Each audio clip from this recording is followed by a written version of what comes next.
What would you risk for a creature that didn't belong to you? December 1878. White Mountains, Arizona Territory. The kind of cold that makes your bones ache and your breath hang in the air like ghosts. Elijah McAllister moved through the snow with the silence of a man who had learned to disappear. They called him Bear, not because he was loud or clumsy, but because he was massive, powerful, and preferred to be left alone. His beard was thick and dark, streaked with gray at the edges. His hair fell past his shoulders, wild and unkempt. His hands were scarred from years of setting traps, skinning pelts, surviving. He was checking his trapline when he heard it, a sound that didn't belong in the winter silence. A dog, whimpering, weak. Bear stopped, listened. The sound came again, carried on the wind from somewhere near the frozen creek. He could have ignored it, should have ignored it. 4 years of living alone in these mountains had taught him that caring about things only brought pain. But his feet were already moving. He followed the blood trail in the snow, dark drops, then smears, then a path of red that led him through the pines to the creek bank. And there, half buried in a snowdrift, lay the biggest dog Bear had ever seen. Mastiff blood, maybe mixed with wolfhound. Gray coat matted with ice and gore. An arrow shaft protruded from his left shoulder, snapped short. His back leg bent at an angle that made Bear's stomach turn. Blood had pooled beneath him, staining the white snow black. But the dog's eyes were open, fixed on Bear. Not wild with pain, not glazed with death, just watching, waiting, as if he had known Bear would come. Bear knelt slowly in the snow. The dog didn't growl, didn't try to crawl away, just kept those dark, intelligent eyes locked on the man's face. "Easy now, big fella," Bear said quietly. His voice was rough from disuse. "I ain't gonna hurt you." He reached out carefully, placed one massive hand on the dog's side. The animal was burning with fever, but he didn't flinch at the touch. Bear examined the wounds with practiced efficiency. The arrow was Apache, he could tell by the fletching pattern. Turkey feathers, red and black bands. The shaft had been broken deliberately, probably to keep from snagging on brush during flight. The leg was broken clean, recent, maybe a day old, maybe less. This was a war dog, had to be. The old scars that crossed his ribs told that story. White lines beneath the matted fur, the marks of previous battles. This animal had fought beside warriors, had survived when most hadn't. "You're too damn stubborn to die here," Bear muttered. He stood, shrugging out of his heavy fur coat. The cold bit into him immediately, but he ignored it. He wrapped the coat around the dog as gently as he could, creating a makeshift sling. The animal had to weigh close to 100 pounds, all muscle and bone. But Bear had carried heavier loads down mountains before. "Cabin ain't far," he said, more to himself than the dog. "We'll get you patched up. Then you can decide if you want to keep living." He lifted the dog onto his shoulders, feeling the animal's labored breathing against his neck. Started walking. The snow was coming down harder now, fat flakes that covered their tracks almost as fast as he made them. Good. If someone was hunting this dog, let the snow hide where they went. Bear's cabin appeared through the trees like a promise. Small, rough-hewn logs chinked with mud and moss. A stone chimney leaked thin smoke. It wasn't much, but it had kept him alive for 4 years. Kept him hidden from a world he no longer wanted to be part of. He kicked the door open and carried the dog inside, laying him carefully on the bearskin rug in front of the cold fireplace. The cabin was simple. 1 room, a table, a chair, shelves lined with pelts and supplies, rifles mounted on the wall, a single cot in the corner. everything a man needed when he wanted to be forgotten. Bear moved fast, built up the fire until it roared, filled a pot with snow and set it to melt, gathered his medical supplies, such as they were: whiskey, clean cloth torn from an old shirt, strips of leather, splints he'd carved for his own use once when he'd broken his hand in a rock slide. The dog watched him work. Those eyes never left Bear's face. "This is gonna hurt, boy," Bear said softly. He gripped the arrow shaft. The dog's body tensed, but he didn't growl, didn't snap, just endured. Bear pulled.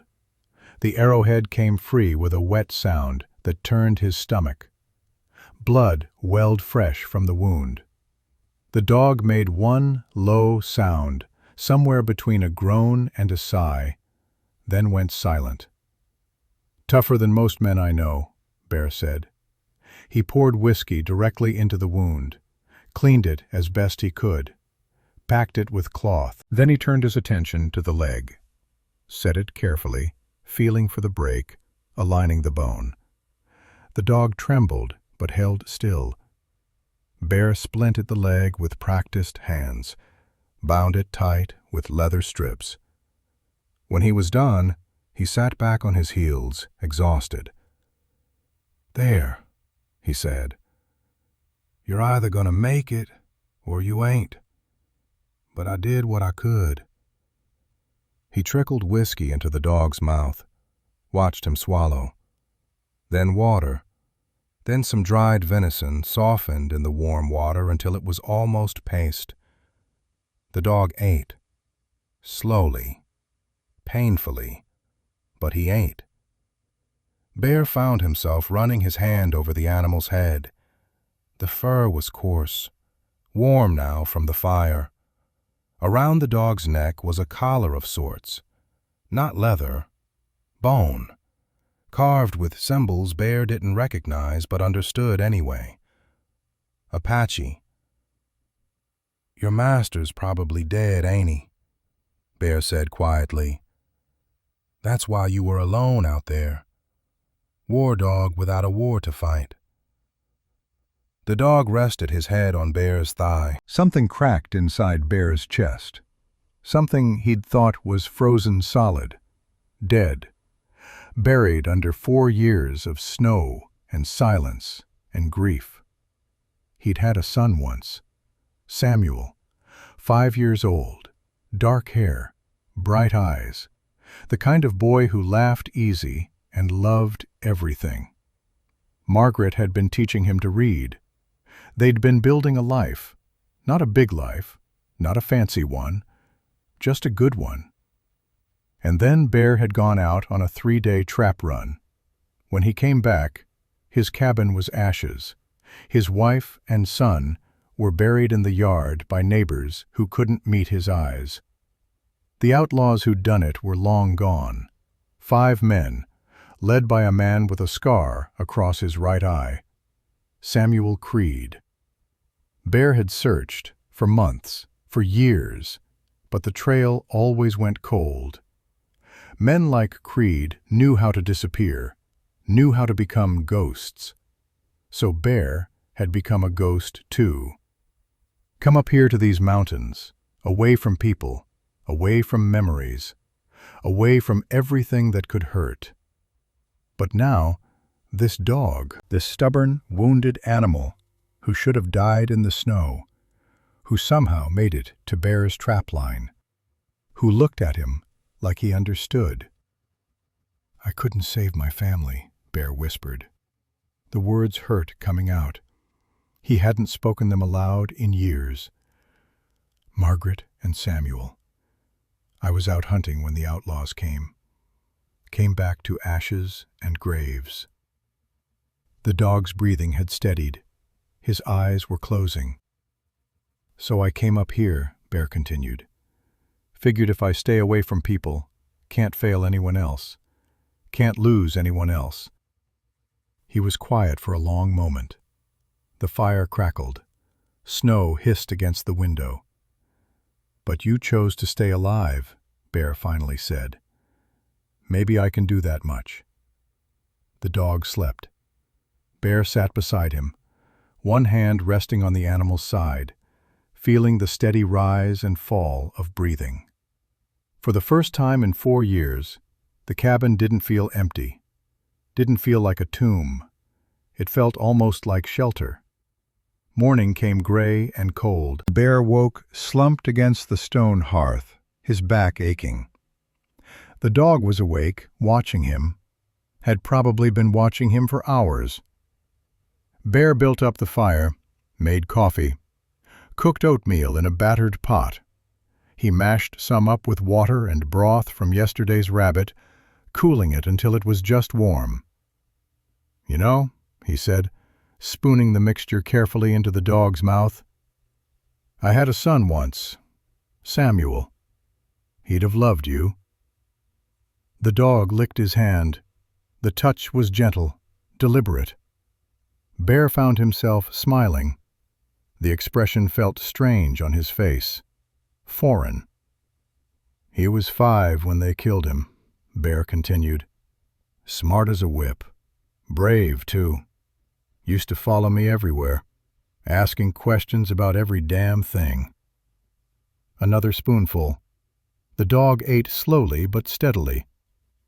"You remind me of him a little. That stubbornness. That way of looking at people like you can see right through to what they're made of." When the bowl was empty, Bear set it aside, tried to make the dog lay down. "Lay down," he said. The dog sat up. "I said lay down." The dog tilted his head, ears forward, curious but not compliant. Bear shook his head. "You're a stubborn one, ain't you? Figures. Apache train warriors, not pets." The dog lay down on his own terms, when he was good and ready. "Yeah," Bear said, "you and me are going to get along just fine." That night, Bear sat by the fire, cleaning his rifle. The dog lay beside him, head on his paws. The cabin was warm, quiet, almost peaceful. "I couldn't save them," Bear said into the silence. "I've thought about it every day for 4 years. What if I'd been there? What if I'd come home a day earlier, an hour earlier?" He set down the rifle, stared into the flames. "But I wasn't there, and they died, and the men who did it disappeared like smoke." The dog shifted, placed his head on Bear's boot. "I wanted to die too, at first," Bear admitted.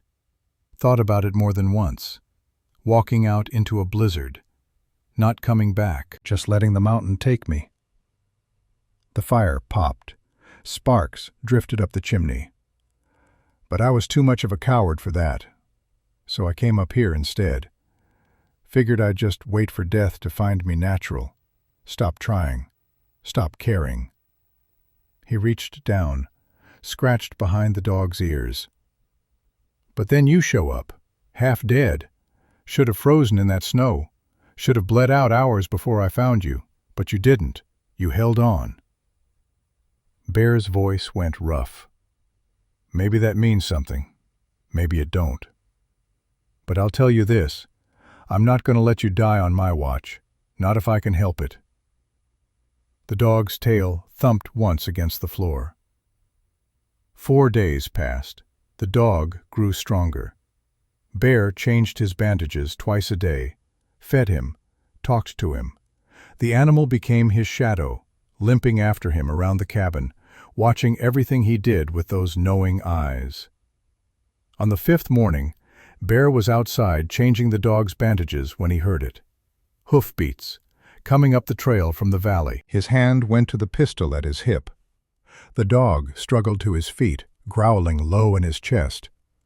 A rider appeared through the trees, small, slight, moving carefully. Not a man, a woman. Apache. She rode a paint horse, sitting straight-backed despite what looked like weeks of hard travel. Her clothes were worn, her face was thin. but her eyes were sharp, intelligent, unafraid.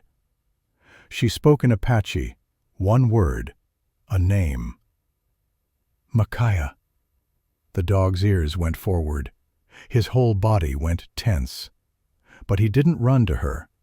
He stepped between Bear and the woman, positioned himself like a barrier, a guard. The woman's eyes widened, shock clear on her face. She dismounted slowly, deliberately, hands visible, empty. When she spoke again, it was in English, clear, accented but precise. "You saved him," she said. "I can see that." Her gaze moved to the bandages, the splint, back to Bear's face. "You use willow bark for the pain?" Bear nodded, surprised. "Smart," she said. "Your white men don't know that." She took a step forward. The dog, Micaiah, didn't block her. But he didn't move away from Bear, either. She knelt beside the animal, examined the wounds with practiced hands. Her movements were confident, efficient. "Clean work," she said. "You were soldier?" "Long time ago," Bear replied. She looked up at him, really looked. And Bear saw something in her eyes he recognized. The same thing he saw in his own reflection every morning. Loss, grief, the weight of survival. She reached into a leather pouch at her belt, pulled out a small bundle wrapped in cloth. "This is better than willow bark," she said. "Stop infection, heal faster." She unwrapped it. Inside was a mixture of dried herbs ground to powder. She mixed it with water from her canteen until it formed a paste. "What's in it?" Bear asked. She glanced at him. "You want to learn?" He nodded. For a moment she studied his face, looking for something. Mockery, maybe. Distrust. Whatever she was searching for. She didn't find it. "Sage," she said, beginning to apply the paste to Micaiah's wounds. "Yarrow, pine resin, mixed with bear fat when you have it." Bear watched carefully, asked questions, good questions, about proportions, about where to find the plants, how to prepare them. She answered each one, and slowly the tension in her shoulders eased. Not much, but enough. "Not many white men want to learn from Apache," she said quietly. "Maybe I'm not most men," Bear replied. The corners of her mouth twitched, almost a smile. When she finished with the bandages, she stayed kneeling, ran her hand over Micaiah's head. The dog leaned into her touch, eyes closing. "He was my brother's dog," she said.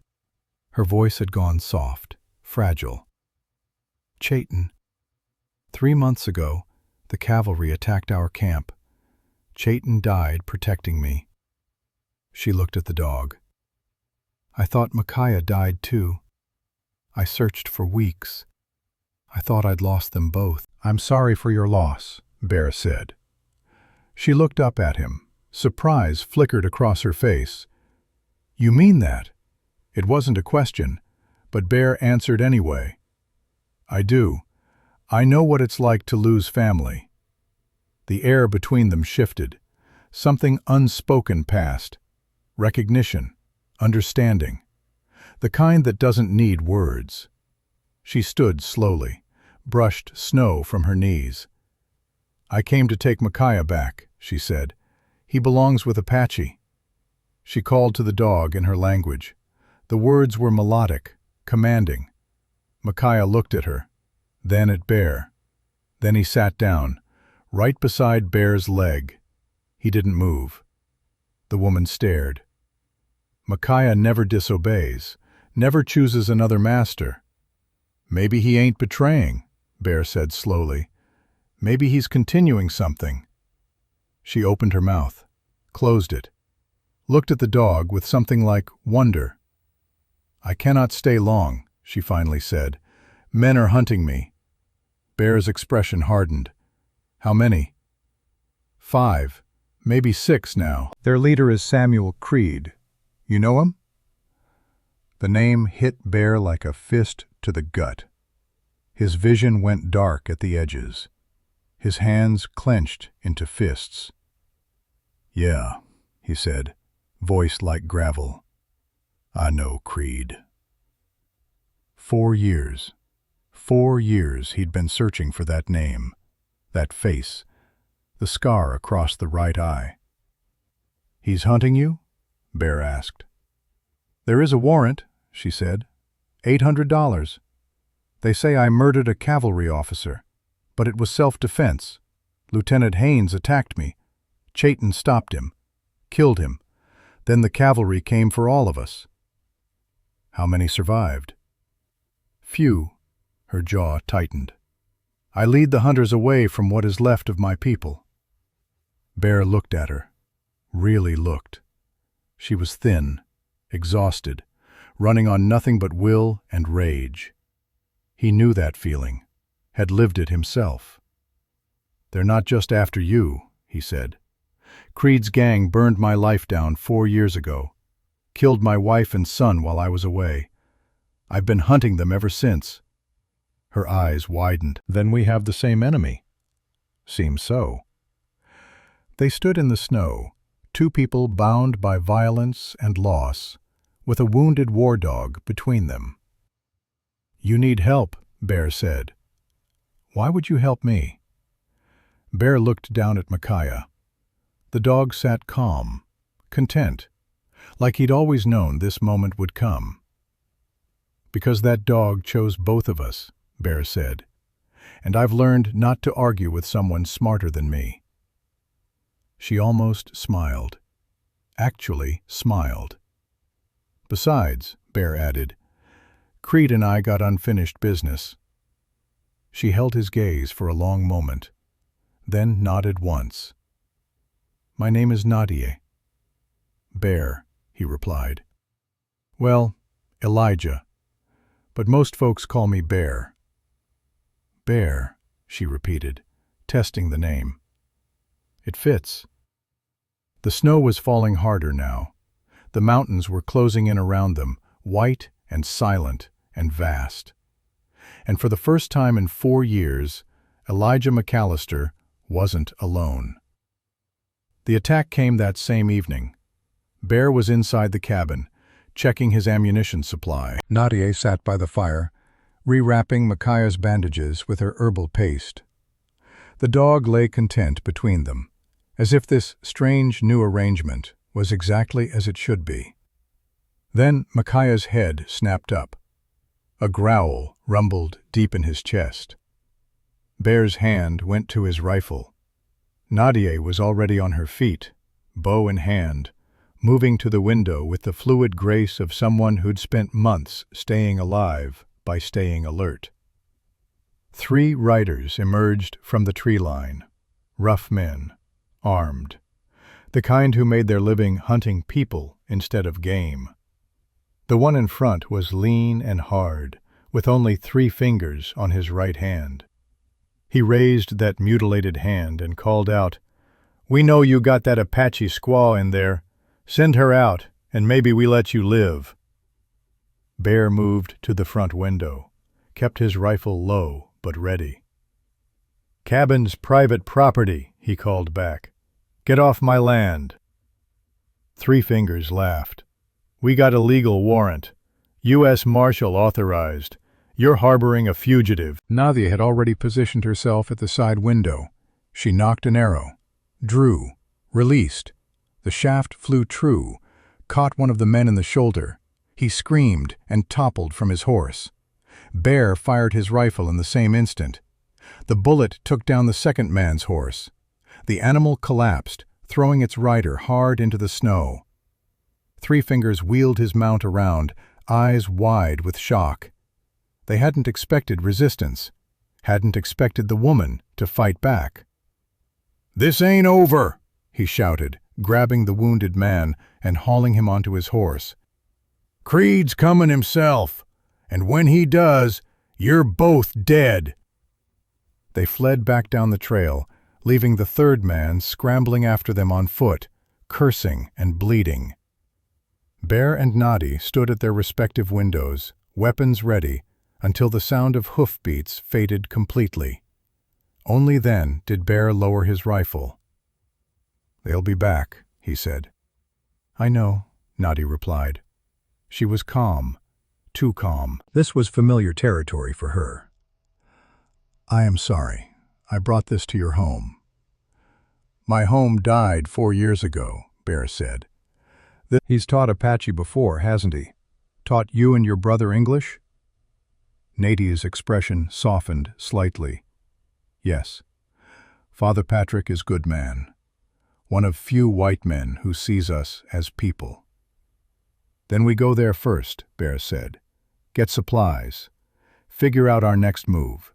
And maybe, just maybe, find enough truth to make someone listen." That night, they prepared. Bear gathered his essentials. Gold dust from 4 years of trapping, hidden in a leather pouch. Ammunition. Dried meat. His best knife. The rifle that had kept him alive. Nady checked her own supplies. Herbs wrapped in cloth. Her bow. A quiver of arrows she'd made herself, each one straight and true. Micaiah watched them work. The dog seemed to understand they were leaving. His ears were forward, alert, ready. Bear took one last look around the cabin. At the bearskin rug where he'd saved Micaiah's life. At the cot where he'd slept alone for 4 years. At the walls that had been his prison and his sanctuary. "I'm never coming back here, am I?" he said quietly. Nady paused in her packing. "Sometimes you must leave home to find where you truly belong." "That Apache wisdom?" "No," she said. "That is just life." Bear found himself almost smiling. "You're full of those, aren't you? Pieces of wisdom. Chayton used to say I talked too much." Her voice caught slightly on her brother's name. "He said I should save my words for when they mattered." "They matter now," Bear said. She looked at him. Her expression softened. A wall coming down, just a fraction. They left before dawn. Bear on his mule, steady and sure-footed. Nady on her paint horse, moving like a shadow. Micaiah ranged ahead, limping less each day, his nose to the ground, his senses sharp. The snow had stopped. The sky was clear and cold, stars still visible in the west. Their breath formed clouds in the freezing air. Bear led them along a route he'd scouted years ago, but never used. A deer trail that wound through dense forest, too narrow for men on horseback to travel fast. It would take them longer, but it would keep them hidden. They rode in silence for hours. The only sounds were the crunch of snow under hoof, the creak of leather, the occasional call of a winter bird. Around noon, they stopped to rest the animals and eat. Bear pulled out dried venison. Nadia produced something wrapped in cloth. Fry bread, he realized. The Apache flackbread he'd heard about but never tasted. She broke it in half, offered him a piece. He took it, bit into it. The flavor was simple but good, salt and a hint of sweetness. "Damn," he said, "this is good." "You sound surprised." "I am. 4 years of army beans and hardtack. You forget food can taste like something." Nadia's lips quirked, almost a smile. "White men and their beans." "Hey now," Bear said, mock offended. "Beans kept me alive through the war." "Which war?" "The big one. North against South. I was with the Union. Colorado Volunteers." She studied him. "You fought to free slaves?" "I fought because they told me to," Bear said honestly. "But yeah, I believed in it. Still do. Man shouldn't own another man. Seems simple to me." "Yet white men take Apache land, force us onto reservations, kill us when we resist." Her voice wasn't angry, just stating facts. "Yeah," Bear said quietly. "I know. And I got no good answer for that, except that wrong is wrong, no matter who does it." They ate in silence for a while. Micaiah lay between them, gnawing on a piece of dried meat. "Chayton used to say the same thing," Nady said finally. "That good men exist in all tribes, and bad men too. That the color of skin matters less than the color of heart." "Your brother sounds like he was wise." "He was." Her voice went soft. "He was my teacher, my protector. When our parents died in the fever, he raised me, taught me medicine, taught me to survive." "How old were you?" 12. He was 16. She stared into the distance. "We had no one else. Our tribe, they helped. But Chayton, he made sure I knew I was not alone, that I had purpose." Bear understood that feeling, the weight of being responsible for someone, the fear of failing them. "He would have liked you," Nady said suddenly.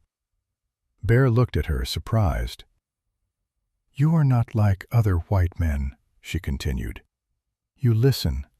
You learn. You do not assume you know everything." "Maybe I've just lived long enough to know how much I don't know," Bear said. This time she did smile. Small, brief, but real. They reached the mission on the third day. The building appeared through the pine trees like a promise.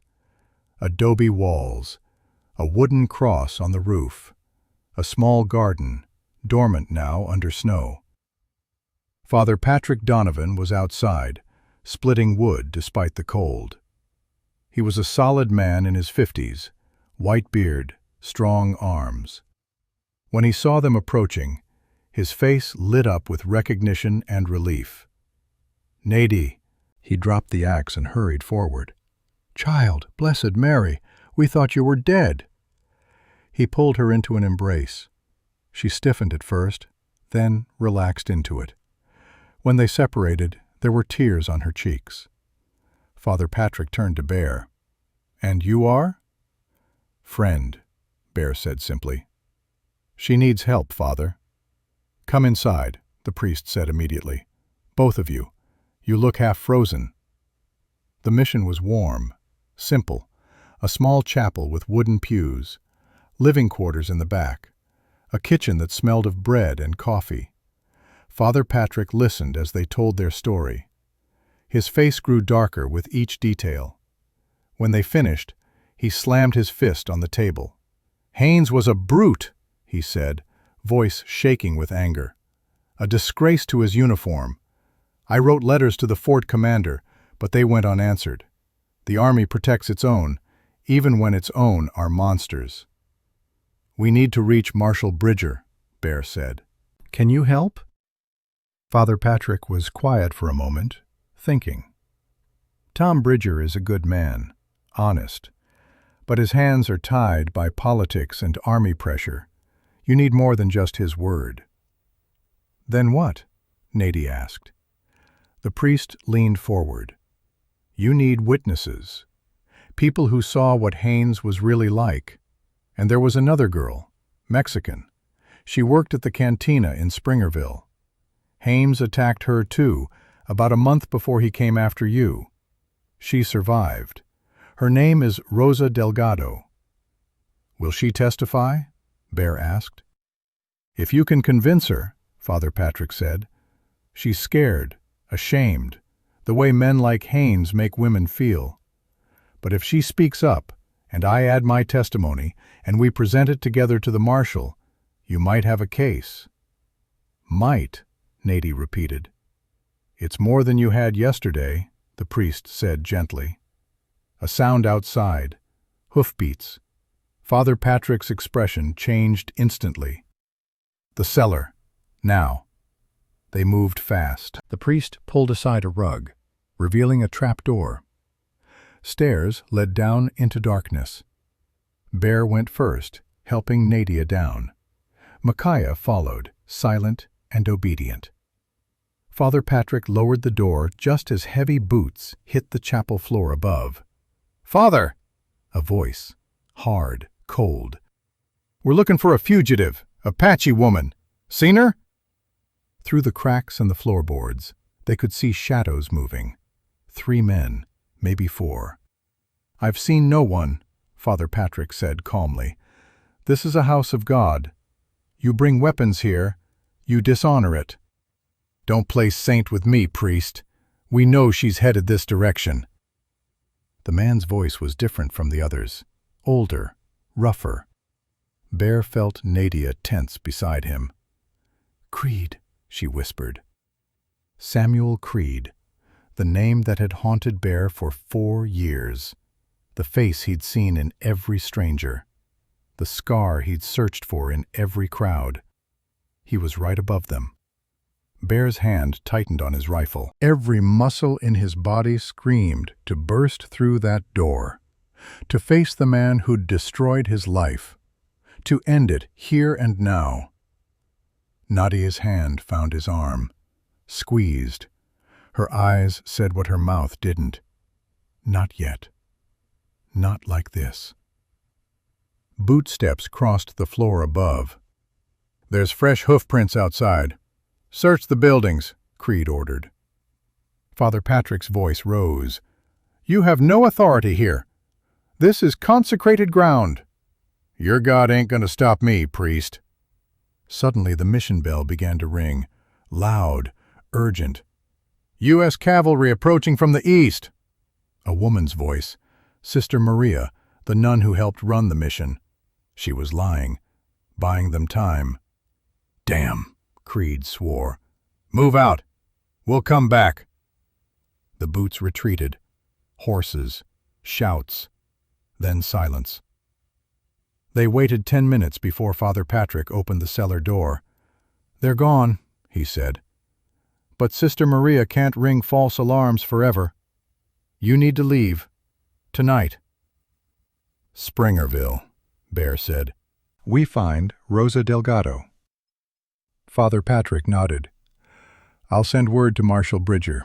Tell him to expect you in 3 days. That gives you time to gather your witnesses." He gripped Bear's shoulder. "Watch each other's backs. Creed is not just cruel. He's smart and patient." "So am I," Bear said.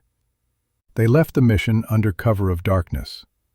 The moon was a thin crescent, giving just enough light to see by. Micaiah led the way, his senses sharper than any human's.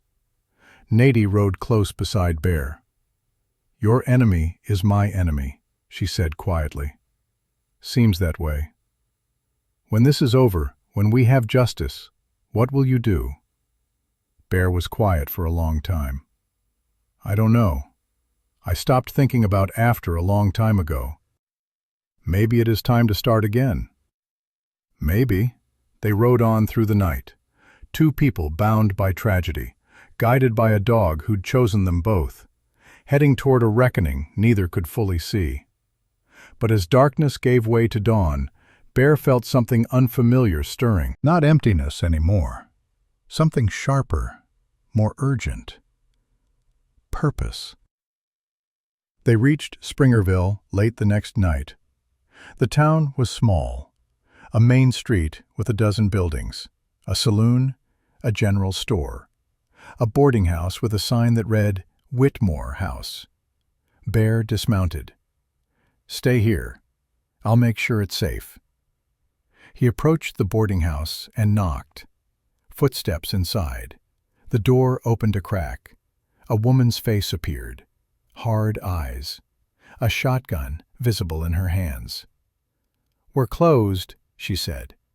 "Ma'am, Father Patrick sent us. We need a place to stay, just 1 night." The woman's eyes narrowed. "Who's we?" Nadia stepped into the light. The woman's expression changed. Calculation. Assessment. Then something softer. Recognition, maybe, of a fellow survivor. She lowered the shotgun.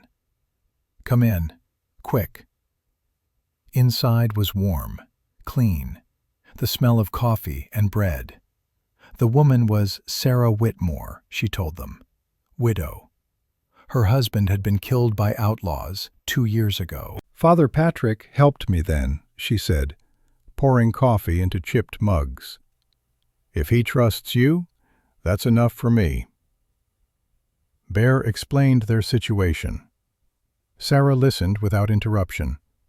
When he finished, she nodded. "Rosa Delgado works for me, cleaning rooms. Good girl. What Haynes did to her nearly broke her." Her jaw tightened. "She's upstairs. I'll wake her." Rosa came down 10 minutes later, young, pretty in a tired way. Her eyes were wary until she saw Nadia. "You," she said softly, "you're the Apache healer. You helped my cousin Miguel when he had the fever. You saved his life." "I remember," Nadia said. "He was very sick, but strong." Rosa sat down. "Why are you here?" They told her, asked her to testify, watched her face go pale. "No," she whispered. "I can't. They'll destroy me. Say I'm lying.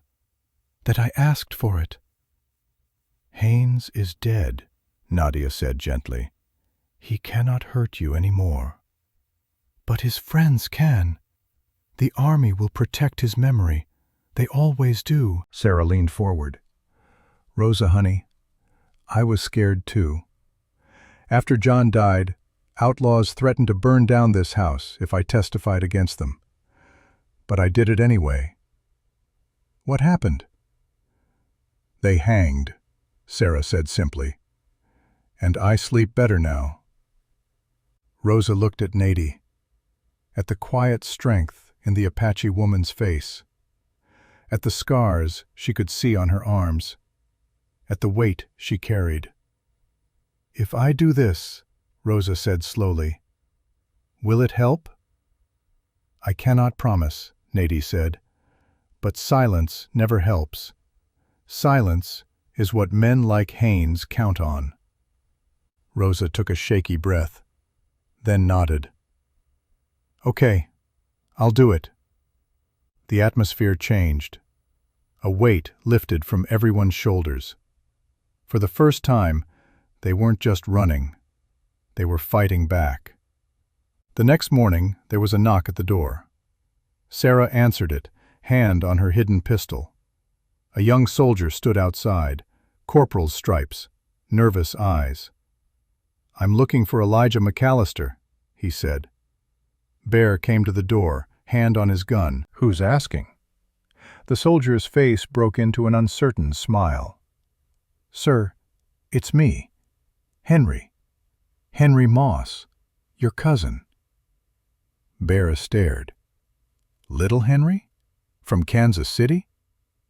"Not so little anymore," Henry said. "Can I come in?" Inside, over coffee, Henry explained. He was stationed at Fort Apache. He knew about the warrant for Nady, and he knew the truth. "I was there that night," he said, voice shaking. "I heard Haynes bragging about teaching that Apache woman a lesson. When her brother killed him, Lieutenant Clarkson called it an ambush, ordered the attack on the camp. I knew it was wrong, but I was too scared to speak up." He pulled papers from his coat, official documents, Haynes' service record, 3 disciplinary actions for assault, all covered up, all ignored. "I stole these," Henry said. "I could be court-martialed just for having them. But I'm done being a coward." Nady looked at him. This young soldier who was risking everything. "You are here now," she said quietly. "That is what matters." "We have what we need," Bear said. "Rosa's testimony, Henry's documents, Father Patrick's word. It's enough to make Marshal Bridger listen." "But Creed's still out there," Sarah said. He won't let you reach the marshal." Nady's expression hardened. "Then we make sure he cannot stop us." Bear looked at her, at the determination in her eyes, at the warrior she'd always been, just waiting for the right fight. "We don't run anymore," he said. "No," she agreed. "We fight." Outside, the sun was rising over Springerville. A new day, a new chapter. And somewhere in the mountains, Samuel Creed was coming. Marshal Tom Bridger's office smelled of leather and old paper. The man himself sat behind a scarred wooden desk, weathered face impassive as he listened to their story. He was in his 40s, with gray threading through his dark hair and lines around his eyes that spoke of hard decisions and harder years. Bear stood to one side, Nady to the other. Between them sat Father Patrick, Rosa Delgado with her hands trembling in her lap, young Henry Moss in his cavalry uniform, and Sarah Whitmore with her chin raised and her eyes defiant. An unlikely assembly. But the truth often gathered unlikely witnesses. Marshal Bridger read through Henry's documents slowly. His jaw tightened with each page. When he looked up at Rosa, his expression had softened. "Miss Delgado," he said gently, "you're willing to swear to this? Under oath?" Rosa's voice shook but held. "Yes, sir." The marshal turned to Father Patrick. "Father, you vouch for these people?" "With my life," the priest said firmly. Bridger leaned back in his chair. It creaked under his weight. For a long moment he said nothing, just studied each of them in turn. "I believe you," he said finally. "Every word. Haynes was a disgrace. I'd heard rumors, but nothing I could prove. This," he tapped the documents, "this is proof." "Then you'll drop the charges against Nady?" Bear asked. "It's not that simple." The marshal's expression was pained. "The army won't like this. They'll fight it. Call it Apache lies and fabrications. And there's still the matter of Creed's bounty. Even if I dismiss the territorial charges, he's got a private contract. Legal, unfortunately. He can still hunt her." Bear's hands clenched into fists. "Then we deal with Creed." "That's vigilante justice, McAllister." "No," Bear said quietly. "That's self-defense. He's coming for us, whether you sanction it or not." Bridger held his gaze. Something passed between them. An understanding between men who'd both worn badges and known that sometimes the law and justice weren't quite the same thing. "I can't condone that," the marshal said carefully. "You don't have to," Nady said. Her voice was steady, certain. "Just do not stop us." Bridger looked at her for a long moment. Then the corners of his mouth twitched. "I didn't hear that." The door opened. A Chinese man entered, hat in hand. He was older, maybe 50, with intelligent eyes and the careful bearing of someone who'd survived by being smarter than those around him.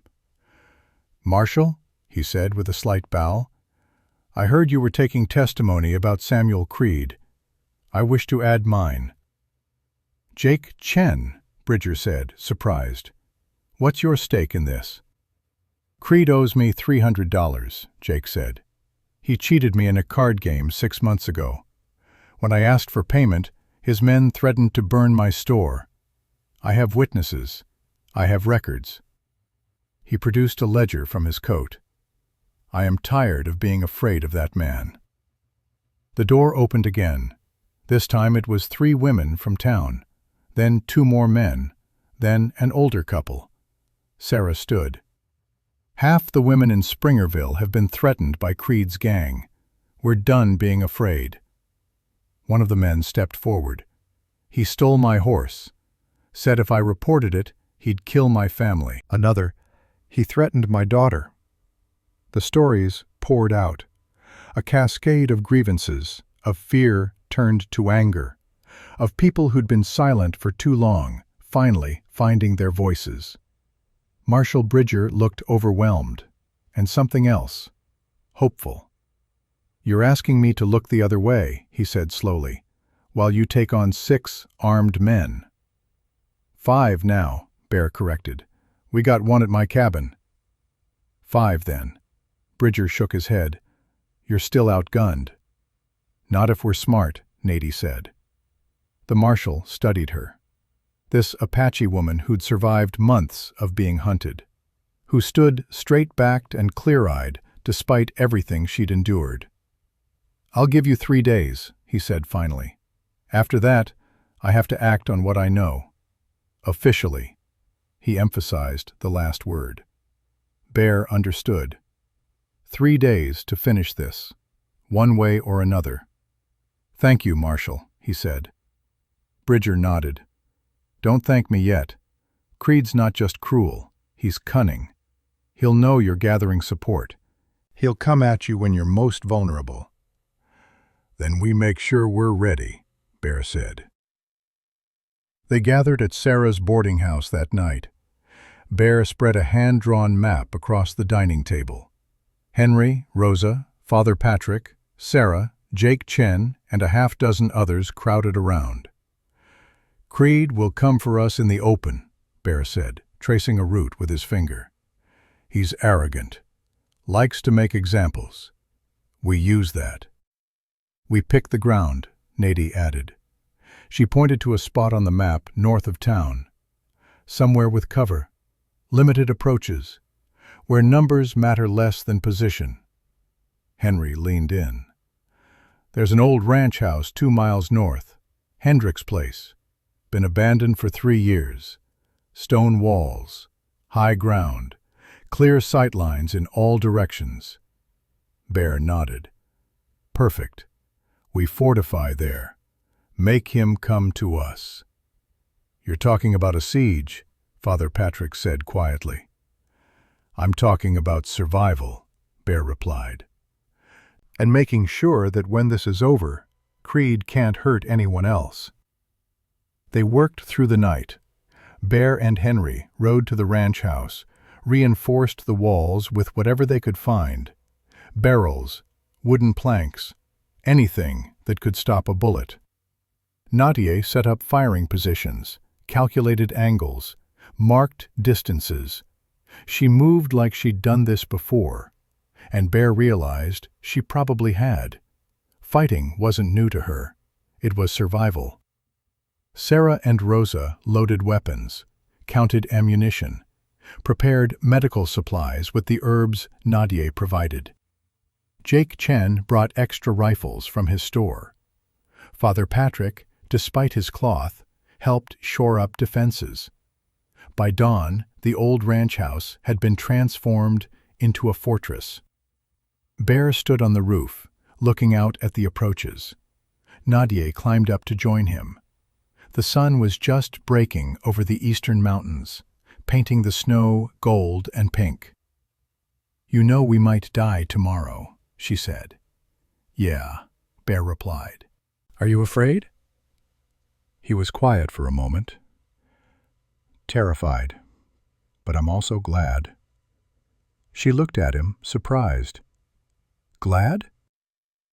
"That I didn't die alone 4 years ago, that I got to meet you.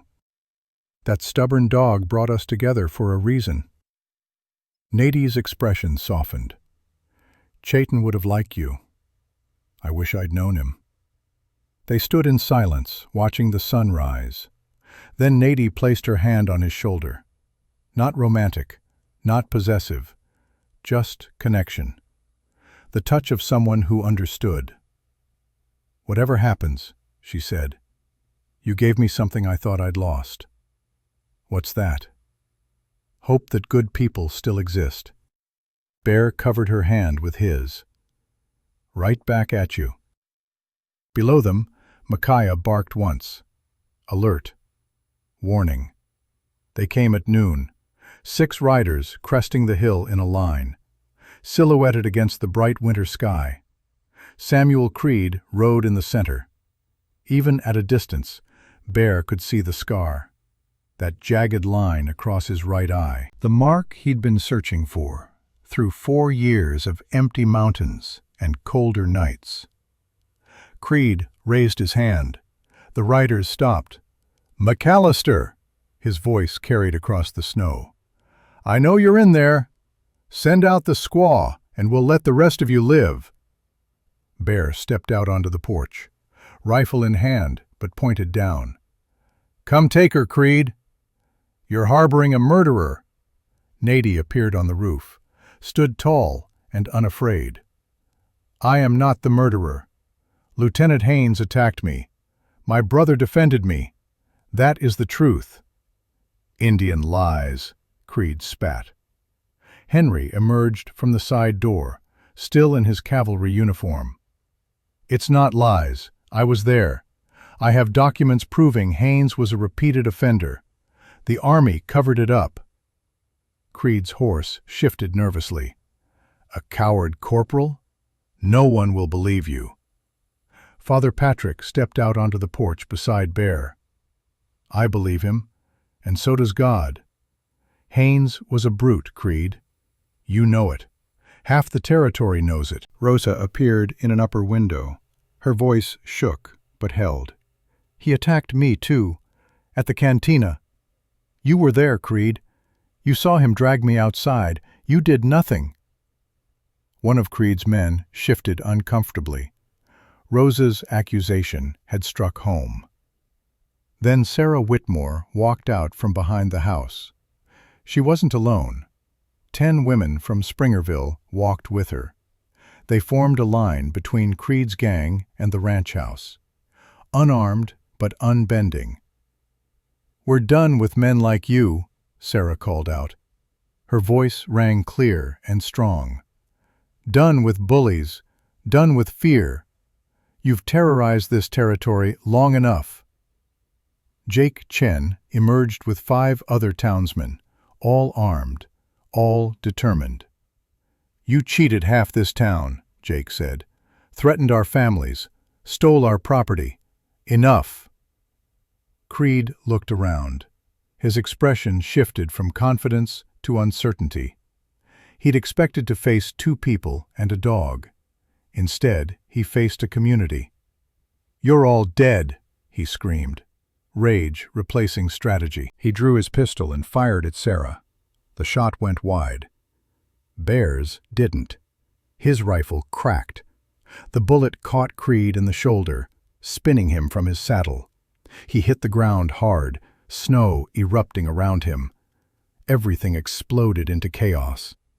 Three Fingers Jack, his shoulder still bandaged from their first encounter, spurred his horse forward. 2 of Creed's men followed. The other 3 hesitated. Henry and Bear fired from the porch. 1 man went down, clutching his leg. Nadi's arrow took another in the chest. He toppled backward off his horse. 3 Fingers reached the house, dismounting in a roll. He came up with 2 pistols blazing. Sarah's shotgun boomed. Buckshot caught him square in the chest. He staggered, looked down at the spreading red, then collapsed. One of the hesitant riders wheeled his horse and fled. The other 2 threw down their weapons. "We're done," one shouted. "We surrender." But Creed wasn't finished. The outlaw leader crawled through the snow, his right arm useless, reaching for his fallen pistol with his left hand.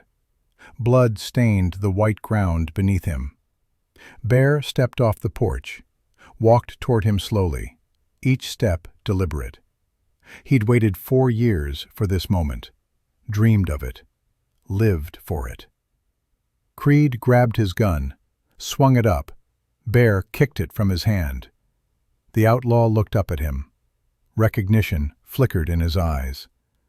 "You're the trapper, the one from Cache Creek." "The one whose wife and son you murdered," Bear said quietly. "There were a lot of cabins, a lot of families." Creed grinned through bloody teeth. "You all look the same." Bear's rifle came up. His finger tightened on the trigger. It would be so easy. 1 shot, justice, revenge, an end to 4 years of emptiness. Nady's voice carried from the roof. Do not become what you hate. Bear's hand trembled. 4 years of rage, 4 years of grief, all focused down the barrel of his rifle at the man who'd destroyed his world. Creed laughed. Do it. Make yourself a killer. Be what I am. Marshal Bridger's voice came from behind. Don't. Bear turned. The marshal sat on his horse at the edge of the property. He'd been watching, waiting. Let the law have him, Bridger said. Give the families he hurt the satisfaction of watching him hang. Legal. Public. The way it should be. Bear looked back at Creed. The man was broken, bleeding, pathetic. Shooting him would be mercy. Bear lowered his rifle. No, he said. You're right, Marshal. He needs to answer for everything. To everyone. Bridger dismounted, pulled out manacles. Samuel Creed, you're under arrest for murder, theft, assault, arson, and about 15 other charges I can think of off the top of my head. He hauled Creed to his feet. The outlaw's face twisted with hate. This isn't over. Yeah, Bear said quietly. It is. They bound Creed and his surviving men, loaded them onto horses. The dead were covered with blankets to be taken into town for burial. The women who'd stood as a barrier began to disperse. Sarah touched Bear's arm as she passed. Thank you, she said simply. I didn't do anything, Bear replied. You gave us courage to stand. That's everything. Father Patrick blessed the dead, even Three Fingers Jack. God will judge them now, he said. We've done our part. As the sun began to set, only Bear, Nadi, Henry, and Micaiah remained at the ranch house. Henry took off his cavalry jacket, folded it carefully. I'm done with the army, he said. Can't serve an institution that covered up monsters like Haynes. What will you do? Nadi asked. Henry glanced toward town, toward the boarding house where Rosa was helping tend the wounded. I'll figure something out. Maybe stay in Springerville, help rebuild. There's good people here. Bear clapped him on the shoulder. You did right, Henry. Took courage to speak truth. I learned from you, cousin, Henry smiled. From both of you. He mounted his horse and rode toward town, leaving Bear and Nady alone with the dog and the gathering darkness.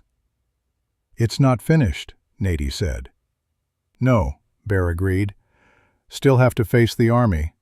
Clear your name officially. And then? He looked at her. This woman who'd changed everything, who'd reminded him that living and surviving weren't the same thing. Then we figure out what comes next, he said. 1 week later, they stood in Marshal Bridger's office again. This time, an Army judge advocate was present, a stern man with silver hair and hard eyes. The judge read through Henry's documents, listened to Rosa's testimony, heard Father Patrick's account of Haynes' character, studied the evidence laid out before him.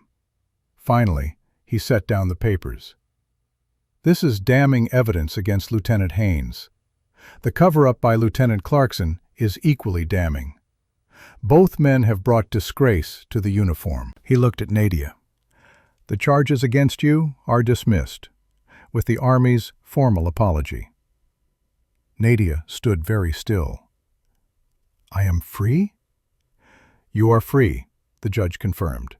The warrant is void. The bounty is rescinded. You have been wrongfully persecuted, and the United States government acknowledges that wrong. For the first time since Bear had met her, Nadia's composure cracked. Tears spilled down her cheeks. Not tears of weakness, tears of relief, of vindication, of a weight finally lifted. Sarah hugged her. Rosa cried with her. Even stern Judge Advocate looked moved. That afternoon, there was a town meeting. Marshal Bridger read the verdict publicly. The assembled citizens applauded. Some whistled. Some shouted approval. Jake Chen brought Nadia a gift, a beautiful woven blanket from his store. "For new beginning," he said with a bow. Sarah invited her to stay at the boarding house for as long as she needed. "You're family now," she said simply. Father Patrick offered a prayer of thanksgiving. Even the townspeople, who'd been suspicious at first, came forward with words of support. As the sun set, Bear found Nadia standing at the edge of town, looking out at the mountains. "Thinking about what comes next?" he asked. "Thinking about Chayton," she said. "Wishing he could have seen this. Justice. Peace." "He did see it," Bear said. "Through you. Everything you did to honor him." She smiled through tears. "And what about you? You got justice too. Creed hangs tomorrow." Bear nodded. Tomorrow, Samuel Creed would face the gallows. The families he'd destroyed would watch. The law would be satisfied. "You coming to the hanging?" Nadia asked. "No," Bear said after a moment. "I don't need to see him die. I need to figure out how to live." "Then we figure it out together," Nadia said. The execution happened at dawn. Bear didn't attend, but he heard about it later. Creed had been defiant to the end, cursing, spitting, refusing the priest's last rites. When the trap door opened, there was no dramatic speech, no final revelation, just the creak of rope and the swift justice of gravity. It was done. That evening, Bear stood outside Sarah's boarding house. Nadia emerged, a small pack on her back, Micaiah at her side. "You're leaving?" Bear asked, though he'd known she would. "For a while," she said. "I need to find what's left of my people. Tell them they can come back, that it's safe now." "Will you come back?" The question surprised him, but he needed to ask. She stepped close, placed her hand on his chest, over his heart. "Yes, I will come back. You gave me something to come back to." "What's that?" "Home," she said simply. Bear understood. Home wasn't a place. It was people, connection, belonging. "I'll be here," he said. "I know," she smiled. "That stubborn dog will make sure of it." Micaiah wagged his tail, as if he understood perfectly. Nadia mounted her horse, looked back one last time. 3 months, maybe 4. Then I return. "I'll be counting the days," Bear said. She rode off into the gathering dusk. Bear watched until she disappeared over the ridge. Micaiah sat beside him, patient and steady. "You think she'll really come back?" Bear asked the dog. Micaiah looked up at him with those knowing eyes and barked once. "Yes." Bear smiled. After 4 years in the cold darkness, he finally believed in tomorrow. 3 months passed like water through fingers.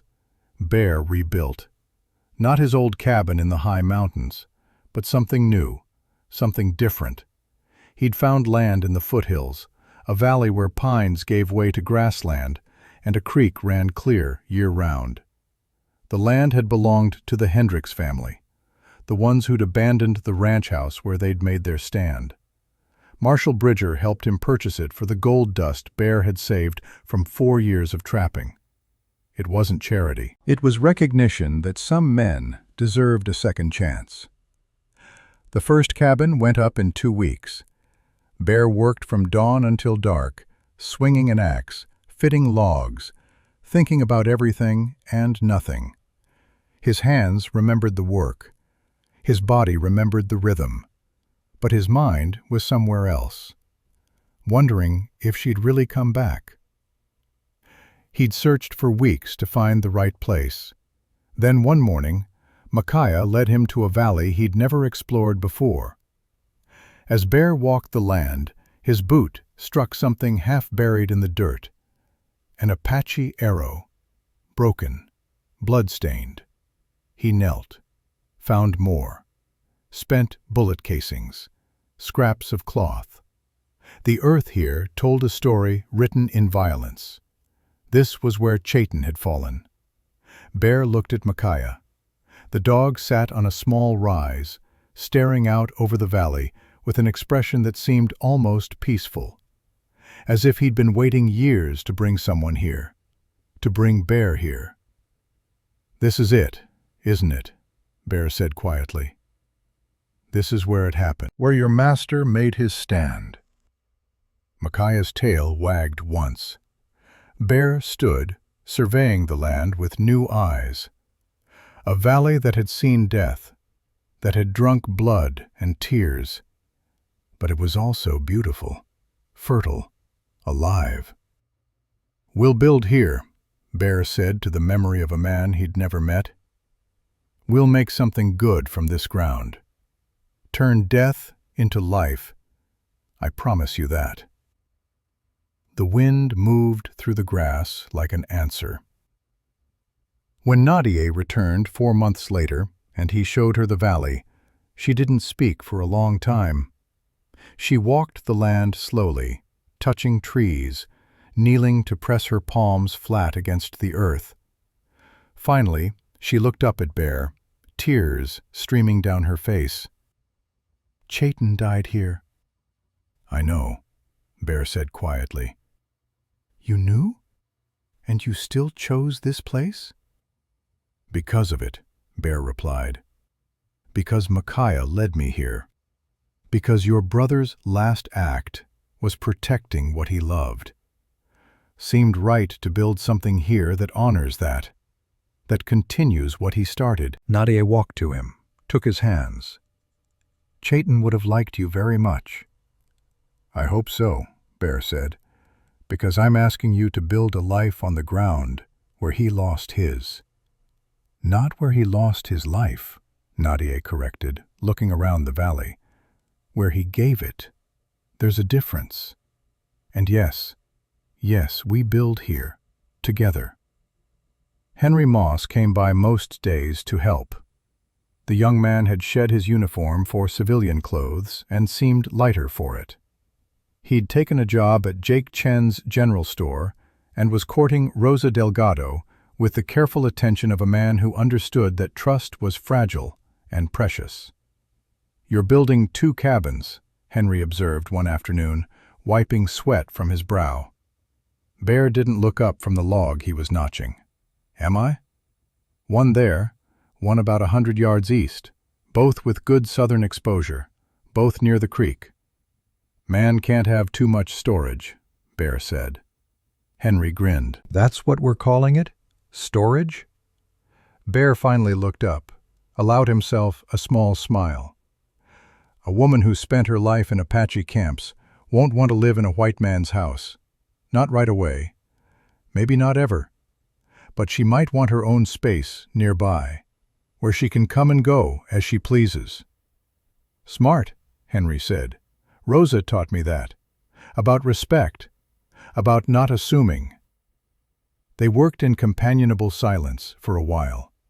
The sun moved across the sky. Micaiah dozed in a patch of sunlight, his wounds now fully healed, though he still favored his left hind leg on cold mornings. "You think she'll come back?" Henry asked eventually. Bear set down his axe. "I don't know. She's got her own life, her own people. I'm not going to assume she belongs here just because I want her to." "But you hope." "Yeah," Bear admitted. "I hope." Sarah Whitmore visited once a week, bringing supplies and news from town. She'd taken Rosa under her wing completely, teaching the younger woman to read and manage accounts. Sarah had plans to expand the boarding house, she said. Maybe open a proper hotel someday. "You're building something good here, Bear," she said on one visit, surveying the 2 cabins taking shape. "Community. That's what this territory needs. People willing to build instead of destroy. Just trying to make something that lasts, Bear said. It will, Sarah replied with confidence, because you're doing it right, with patience, with respect. She left him with fresh bread and a jar of preserves, small kindnesses that reminded him the world held more than just violence and loss. Father Patrick came too, riding out from the mission with his Bible and his blessing. He didn't preach, just sat with Bear by the evening fire, sharing coffee and conversation. Nadia told me once that you taught her to see the good in people, Bear said one night. I taught her to read, the priest corrected. She already knew how to see the good. Her brother taught her that. Chaitan. A remarkable man, Father Patrick said. He could have chosen hate after everything that happened to his people. Instead, he chose to teach his sister about bridges, about connection, about how the measure of a person isn't their skin, but their soul. Bear stared into the fire. I wish I'd known him. In a way, you do. Every time you look at Nadia, you see what he created, who he helped her become. 4 months passed. The cabins were finished. Bear had built furniture for both, simple but solid. Beds, tables, chairs. In his own cabin, he'd carved small details into the doorframe. A pine tree, a mountain, a dog. In the second cabin, he'd left the decorating untouched. That wasn't his choice to make. He'd also built a small barn for horses and planted a garden plot, though it was too late in the season for much to grow. That would wait until spring, if she came back. The doubt crept in during the quiet hours, the what-ifs and the maybes. She'd been gone longer than she'd promised. Maybe she'd found what she needed with her people. Maybe the pull of her old life was stronger than whatever fragile connection they'd built. Maybe he'd been foolish to hope. Micaiah seemed unconcerned. The dog spent his days patrolling the property, marking boundaries, chasing rabbits with the enthusiasm of a creature half his age. Sometimes he'd sit at the edge of the property, looking north toward the high mountains, waiting. On a cold morning in early April, Bear was splitting wood when Micaiah's head snapped up. The dog stood, stared toward the northern trail. Then he barked, once, twice. Not a warning, a greeting. Bear set down the axe, shaded his eyes against the morning sun. A rider was approaching, small, straight-backed. His heart kicked against his ribs. Nadia. She rode into the yard as if she'd never left. Her hair was longer. Her face was tanned from sun and wind. She looked tired, but when she saw him, she smiled. Bear wanted to run to her, to pull her from the horse and hold her. Instead, he stood rooted in place, suddenly unsure. She dismounted, looked around at the 2 cabins, at the barn, at the garden plot, at Micaiah, who was dancing circles around her legs like a puppy. "You built all this?" she asked. "Had time on my hands," Bear said. 4 months' worth of time. "I know I'm late," she said. "There was much to do. My people scattered far. Some had died, others were afraid to return. I had to convince them it was safe." "Is it? Safe?" "Safe enough." She walked toward him slowly. "The Army issued formal orders. No more raids on peaceful Apache. We can return to our lands, rebuild." "That's good," Bear said. "Real good." She stopped a few feet away, close enough to touch, far enough to leave the choice to him. "Some came back," she said. "Others chose to stay in Mexico, to start new somewhere else. I understand that. Sometimes you need distance to heal." "And you?" Bear asked. "What do you need?" Nady looked past him at the second cabin. That for me?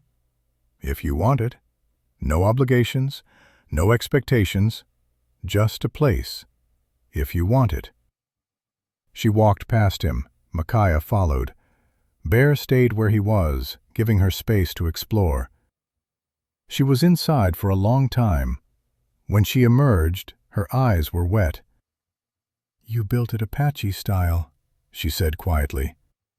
"East-facing door, high windows for air, space for a fire pit outside." Henry knew a man who'd lived with the mescalero. He gave me some pointers. "It's beautiful." "It's yours," Bear said. "Stay as long as you want. Leave when you need to. No chains, no cages." Nady crossed the distance between them, placed both hands on his chest, looked up into his face. "What if I don't want to leave?" she asked. Bear's breath caught. "Then I'd be the luckiest man in Arizona territory." She leaned her forehead against his chest. He wrapped his arms around her carefully, like she might break, like she might disappear. They stood like that for a long time. Two people who'd survived the unsurvivable, who'd found each other in the wreckage, who'd chosen to build instead of hide. "I brought others," Nady said eventually. 3 families, 8 people. They're camped a mile north. I wanted to ask first, if it's okay they settle nearby." Bear pulled back to look at her. "You're asking my permission?" "This is your land." "This is our land," Bear corrected. "And of course it's okay. More than okay. We'll help them build, get them settled." Sarah and Father Patrick already agreed to help. Jake Chen is donating supplies. Henry offered labor. Bear shook his head in wonder. "You've been busy." "So have you." She gestured at the cabins. "Building homes." "Building a future," Bear said. Over the next weeks, the valley transformed.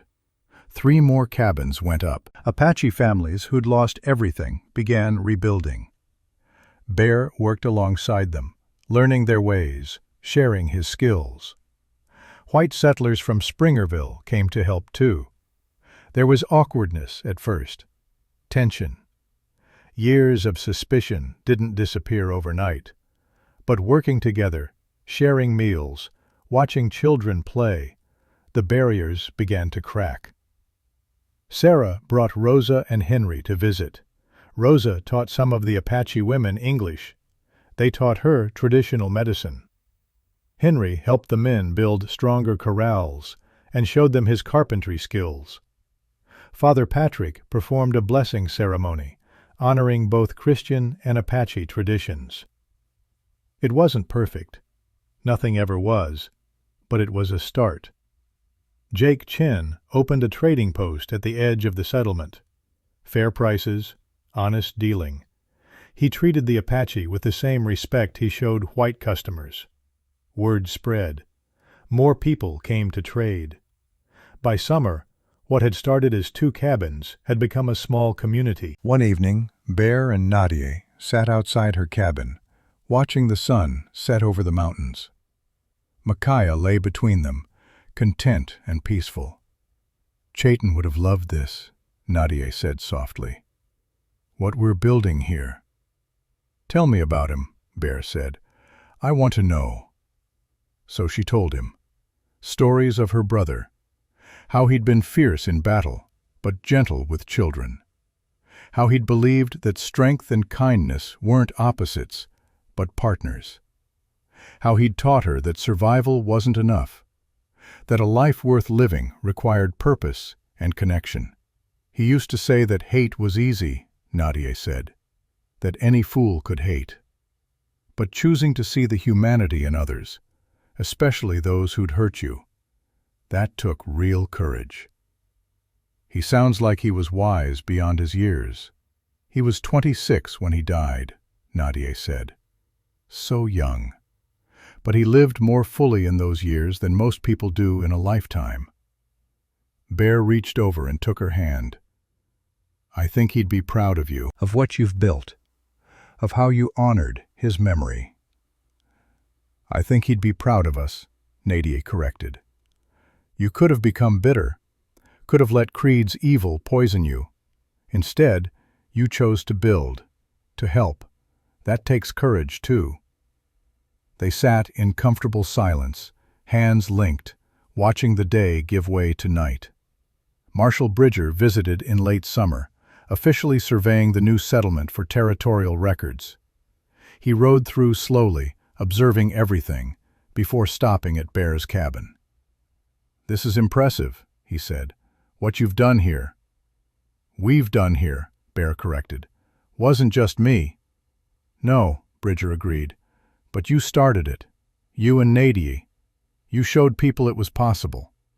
He dismounted, accepted the coffee Bear offered. They sat on the porch, watching the settlement come alive with evening activity. Children playing, women preparing food, men tending animals. "The territorial governor asked me to check on you," Bridger said. "There were concerns." Questions about whether an Apache settlement would cause problems. "And?" Bear asked. "And I'm writing in my report that this is the most peaceful, productive settlement I've seen in 5 years of ranging this territory." He smiled. "I'm recommending it as a model for other communities." "We're just trying to live," Bear said. "That's exactly the point," Bridger replied. "Most settlements out here are about taking land, taking resources, taking advantage. This place is about building, together." He finished his coffee and stood. "Keep doing what you're doing, both of you. The territory needs more of this, and less of what came before." After he left, Nadia emerged from her cabin. She'd been teaching some of the children to read and write, using methods Father Patrick had taught her. "He approved?" she asked. "More than approved," Bear said. "We're official now, recognized, protected." "Good," Nadia said, then softer. "Does this feel real to you sometimes? After everything, to have peace, to have home?" "Every day," Bear admitted. "Every day I wake up expecting it to be gone. But it's not. It's real." "We made it real," Nadia said. "Together." As fall approached, the settlement prepared for winter. Stores were filled. Cabins were reinforced. Alliances with Springerville meant they could trade for supplies they couldn't produce themselves.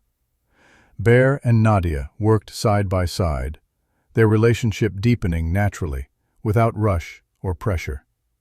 Some nights she stayed in her cabin. Some nights she stayed in his. There was no formal ceremony, no announcement, just a gradual merging of lives that felt as inevitable as the changing seasons. One morning, Bear woke to find Nadia watching him. The early light painted her face gold. "What?" he asked. "I'm thinking about Micaiah," she said, "about how he brought us together." The dog in question was sprawled across the foot of the bed, snoring. "What about him?" Bear asked. "Chayton used to say that animals see the truth in people, that they know who can be trusted." She traced a finger along Bear's jaw. "Micaiah saw your truth, saw mine. He knew we needed each other." "Smart dog. The smartest," she smiled. "Sometimes I think Chayton sent him to us. One last gift from my brother." "Maybe he did," Bear said. "Or maybe we were just lucky." "I don't believe in luck anymore," Nadia said. "I believe in purpose, in things happening for reasons we don't always understand right away." Bear pulled her close. "Then I'm grateful for whatever purpose brought you into my life." "And I am grateful you had the courage to save a wounded dog," Nadia said, "even when you thought you had nothing left to give." Winter came gentle that year. Snow fell soft and steady, blanketing the valley in white. The settlement hunkered down but thrived. Shared meals, shared stories, shared warmth. On Christmas Eve, Father Patrick performed a service in the small chapel that had been built at the center of the settlement. Apache and white settlers sat together. Some prayed. Some simply sat in the warmth and community. Bear and Nadia stood at the back, holding hands. Micaiah sat between them, as always. "Are you happy?" Bear whispered. Nadia didn't answer right away. When she did, her voice was thick with emotion. "I thought I would never be happy again," she said. "After Chayton, after the camp, after everything. I thought that part of me died." She looked up at him. Tears sparkled in her eyes. "But you showed me I was wrong. Happiness isn't something that dies. It's something that waits. And when you're ready, when you've healed enough, it comes back. Different than before, but real." Bear kissed her forehead. "I love you," he said. Simple words, but words he hadn't spoken to anyone in 5 years. "I know," Nadia said. "I've known for months. I was just waiting for you to realize it too." He laughed. Actually laughed. The sound felt foreign and wonderful. "I love you too," she said, in case that wasn't clear. As winter deepened, the settlement held strong, and in the spring, when the snow melted and the valley turned green again, there was a wedding. Henry Moss married Rosa Delgado in a ceremony that blended Apache tradition and Catholic ritual. Father Patrick officiated. The entire settlement attended. Even Marshall Bridger rode out from Springerville with Sarah Whitmore, who couldn't stop crying happy tears. 2 months later, Bear and Nadia stood before the same community. They exchanged vows in both English and Apache, promised to honor each other, to build together, to face whatever came as partners. There were no rings. Instead, Nadia had woven a bracelet from leather and beads. Bear had carved a small wooden figure of a dog, worn smooth with handling. When Father Patrick pronounced them married, the settlement erupted in celebration. Music, dancing, food that combined Apache and white traditions into something entirely new. That night, lying in their shared cabin, watching moonlight paint the walls silver, Nadia spoke softly. "Do you ever think about them? Your first family?" "Every day," Bear said honestly. "But it doesn't hurt the way it used to. Now when I think of Margaret and Samuel, I remember the good times, the love, not just the ending." "That's healing," Nadia said. "Yeah." He pulled her closer. "What about you? Chayton?" "He's always with me," she said. "In the children I teach, in the community we built, in every choice I make to help instead of hurt." She paused. "I think he'd like you very much." "I hope so," Bear said, "because I'm not going anywhere." "Good," Nadia said. "Neither am I." Micaiah, sleeping by the door, sighed contentedly in his sleep. The old war dog had found his peace at last, as had they all. Years would pass, the settlement would grow, more families would come, drawn by stories of a place where Apache and white settlers lived in harmony, where the past didn't have to dictate the future, where two broken people had chosen to build instead of break. People would tell stories about the mountain man and the Apache healer, about the wounded war dog who brought them together, about how justice and healing could walk hand in hand. But on this night, in this moment, there were no stories yet. Just two people who'd survived the unsurvivable, who'd found each other in the wreckage, who'd chosen love over hate and building over destroying. And that, in the end, was enough. More than enough. It was everything. 5 years of peace. 5 years of watching the settlement grow from 8 cabins to 30. 5 years of children being born, crops being harvested, bridges being built between people who'd been taught to see each other as enemies. Bear McAllister was 38 now, with more gray in his beard and new lines around his eyes. But they were lines earned from squinting into the sun while working, from laughing at his dinner table, from the good kind of tired that comes from building instead of destroying. Nadia stood beside him at the edge of their land, watching the morning mist rise from the valley. She was 39 now, still strong, still sharp. She ran a school where Apache and white children learned together, reading, writing, the healing arts, stories from both traditions. "Storm coming," she said, though the sky was clear. Bear had learned to trust her instincts. What kind? The human kind. She pointed to where Micaiah stood rigid at the property line, hackles raised, staring north. He knows. The dog was 10 years old now, gray, muzzled, slower, but still sharp, still protective. He'd never forgotten his purpose. "I'll ride out," Bear said. "Check the northern trail. I'm coming with you." "Nadia, don't," she said firmly. "We've been through this. We face things together." Bear nodded. 5 years of marriage had taught him that arguing with his wife was both futile and unnecessary. They were partners in everything. They saddled horses and rode north with Micaiah ranging ahead. The trail wound through pine forest, climbing toward the high country Bear had once called home.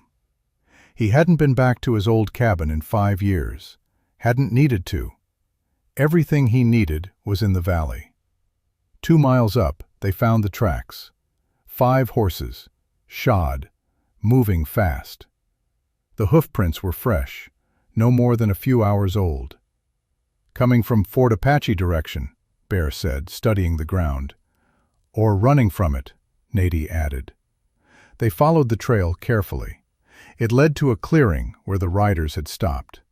There were signs of a brief camp, a cold fire pit, discarded food scraps, and something else, a wanted poster.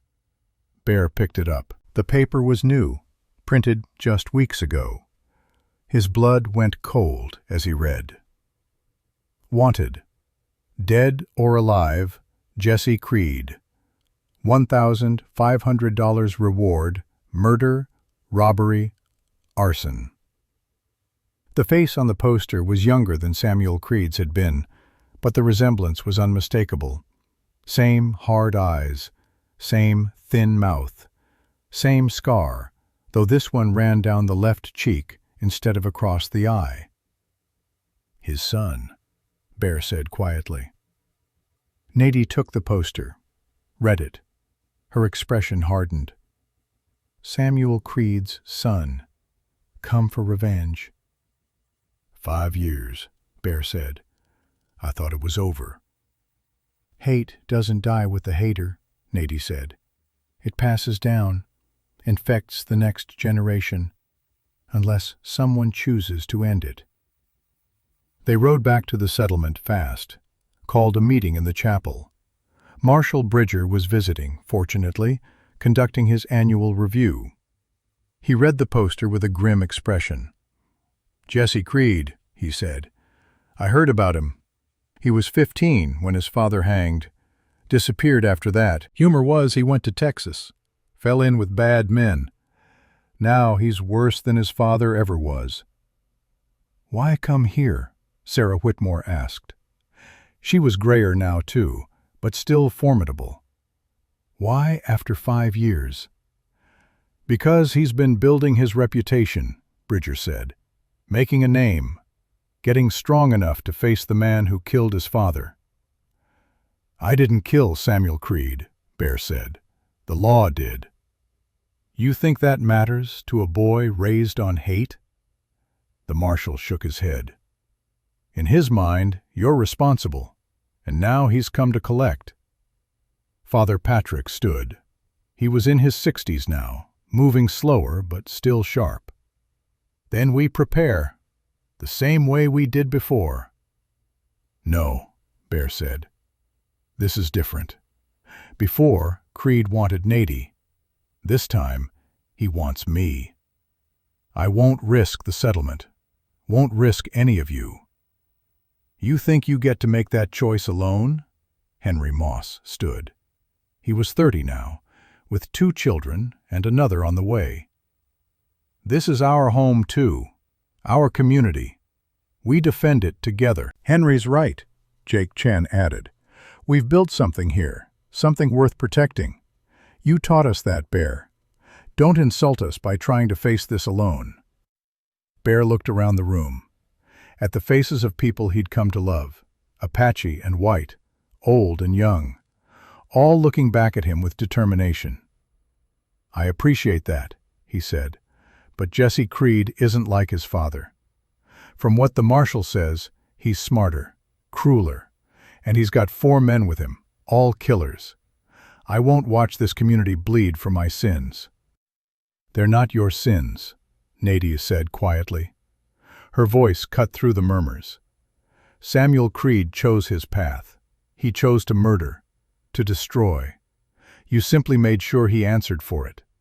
His son blaming you is the same corruption that infected his father, and we don't bow to that corruption." "She's right," Rosa said. She stood beside Henry, one hand on her swollen belly. "If we let fear drive you away, we become what they want us to be. Divided, weak. That's not who we are anymore." The room erupted in agreement, voices overlapping, plans forming.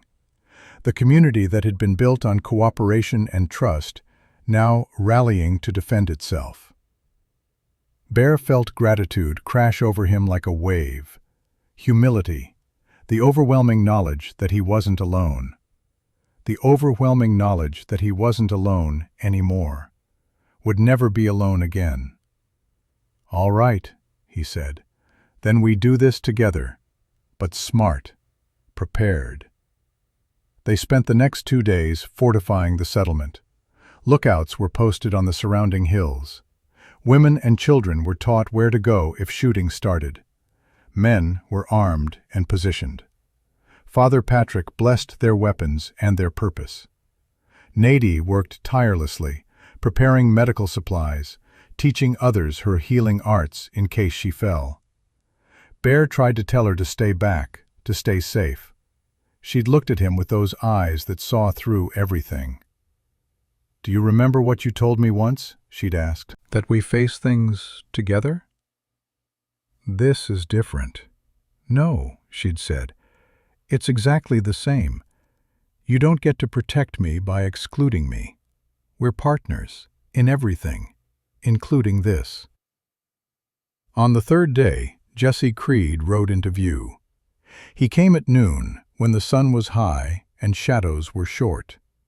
5 riders in a line, moving slowly, deliberately. They stopped at the edge of the settlement, just beyond rifle range. Jesse Creed was younger than Bear had imagined, maybe 25.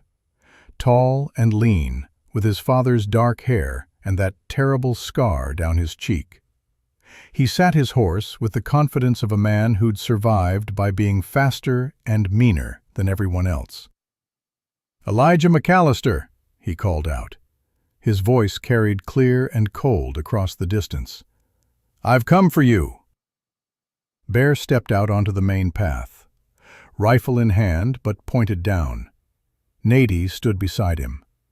Henry and a dozen others ranged behind them. Marshal Bridger stood to one side, badge visible, hand on his pistol. "You've come a long way," Bear called back. 5 years, Jesse said. 5 years I've waited, getting stronger, getting better. So when I came for you, you'd know death was certain." "Your father was a murderer," Bear said. "He killed innocent people. My family. Others. The law executed him for his crimes. I'm not responsible for that. You're the one who brought him in. Jesse's voice cracked with rage. You're the one who testified. You're the reason they put a rope around his neck. I'm the reason justice was served, Bear replied. There's a difference. Jesse laughed, hard and bitter. Justice.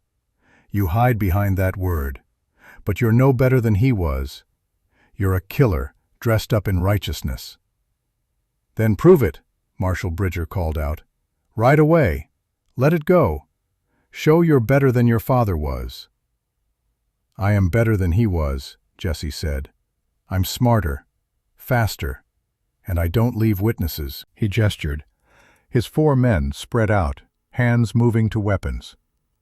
Last chance, McAllister, Jesse said. Come out here. Face me man to man, or I burn this settlement down around you and kill everyone in it.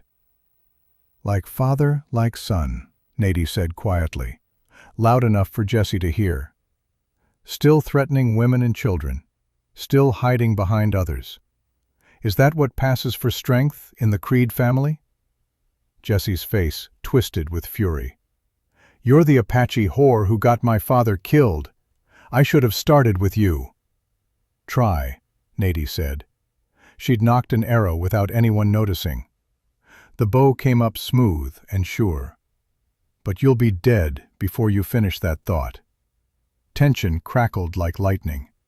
Everyone's hand was on a weapon. One wrong move, and the valley would explode into violence. Enough, Bear stepped forward. You want me, Jesse? Fine. But not here, not like this. You and me. Tomorrow at dawn. The old Hendricks ranch house where your father made his stand. We end this there. One way or another. Jesse studied him, calculation flickering behind his eyes. You'll run. I won't, Bear said. You have my word. And unlike your father, my word means something. Bear, no, Nady whispered. He didn't look at her. Couldn't. If he saw her face, saw her fear, he might lose his resolve. One condition, Bear continued. Your men stay here, in town, where the marshal can watch them. This is between you and me. No one else dies. And if you don't show? Jesse asked. Then you can do whatever you want, Bear said. But I'll be there. Jesse smiled. It was his father's smile. Cold. Cruel. Dawn, then. The Hendricks place. Just you and me. He wheeled his horse and rode back toward the tree line. His men followed. But they didn't leave. They made camp just outside rifle range, close enough to watch, close enough to strike if Bear tried to run. Marshal Bridger grabbed Bear's arm. That was foolish. You can't beat him in a draw. He's a killer, born and raised to it. I know, Bear said. Then why agree? Because it's the only way to protect the settlement. If I fight him here, people die, innocent people. This way, it's just me. Just you, Nady repeated. Her voice was hollow. As if your life doesn't matter. As if I haven't already lost everyone I love once. Bear finally looked at her, saw the tears, the anger, the fear. I'm sorry, he said. Sorry isn't enough. She turned and walked away. Micaiah followed her, looking back at Bear with something that might have been reproach. That night, Bear sat alone in his cabin. He cleaned his pistol, checked his rifle, sharpened his knife. Not because he thought any of it would make a difference. Jesse Creed was faster, younger, trained specifically for killing. Bear was a survivor. But survival and victory weren't the same thing. The door opened. Nady entered. She'd been crying. Her eyes were red and swollen, but her jaw was set, determined. I'm not here to talk you out of it, she said. I know you. Know your honor.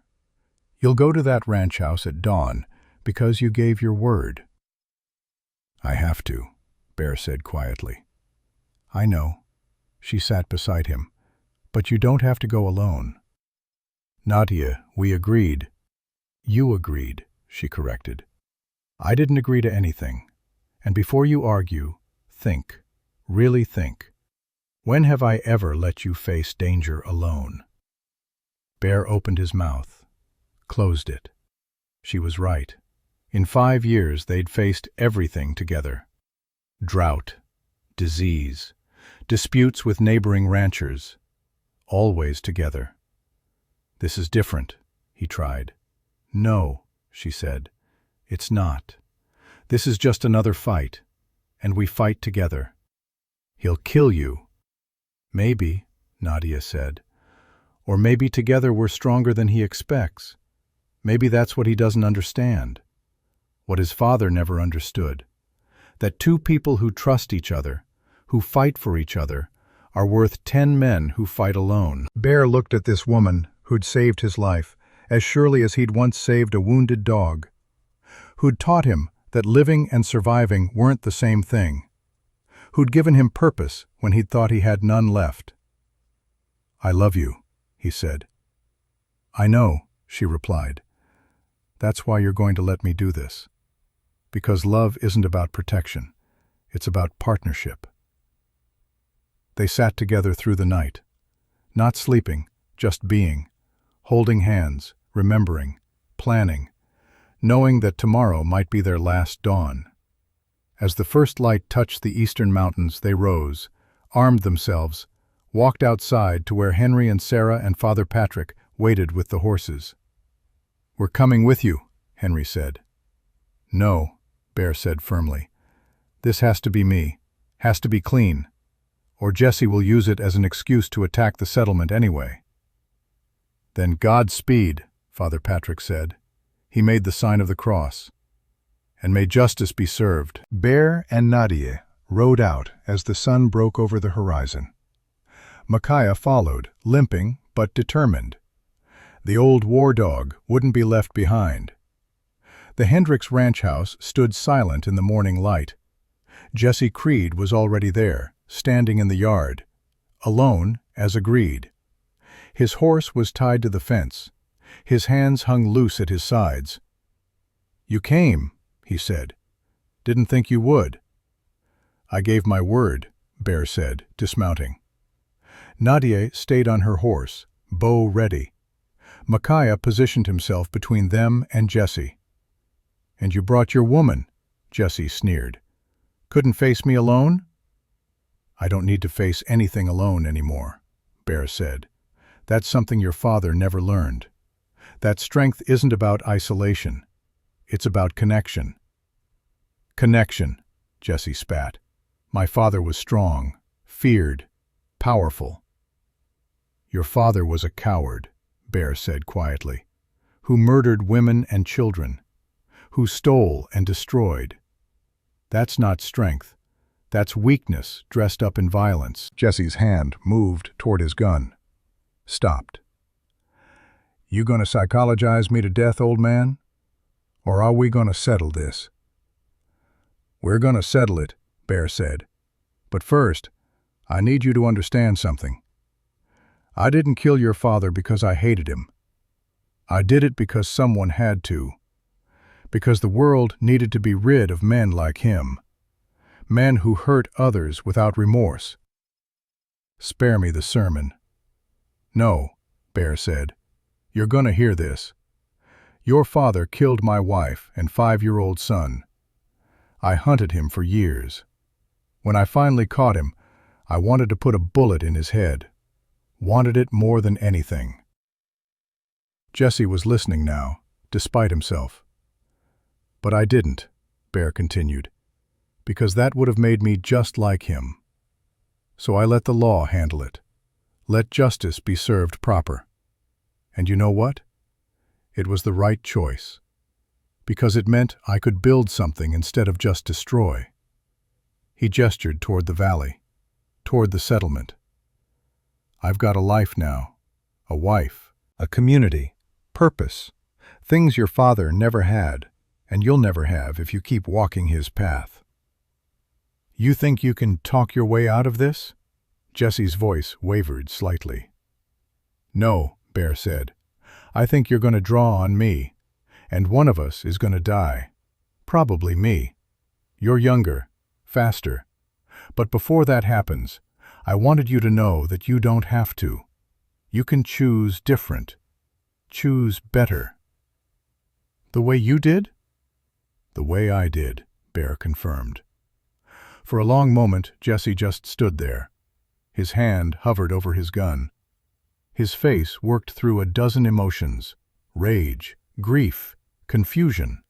Then his expression hardened. The moment passed. My father was a great man, Jesse said. And you killed him. Now you die. His hand moved. Bear drew. Time slowed, became syrup, became honey. Bear saw his own hand moving, saw the pistol clearing leather, saw Jesse's gun coming up, saw the hammer pulling back. But he also saw something else. Micaiah, the old war dog, launched himself forward. Not at Jesse, at Jesse's gun hand. 10 years old, half lame, but still a warrior. The dog's jaws closed on Jesse's wrist just as the gun fired. The shot went wild, kicking up dirt 10 feet from Bear. Jesse screamed, tried to shake the dog off. Couldn't. Bear's gun came level, steady, aimed. One shot. That's all it would take. But Nady's voice cut through the moment. Don't! Bear held his aim, finger on the trigger, looking down the barrel at the man who'd come to kill him, who would try again if he lived.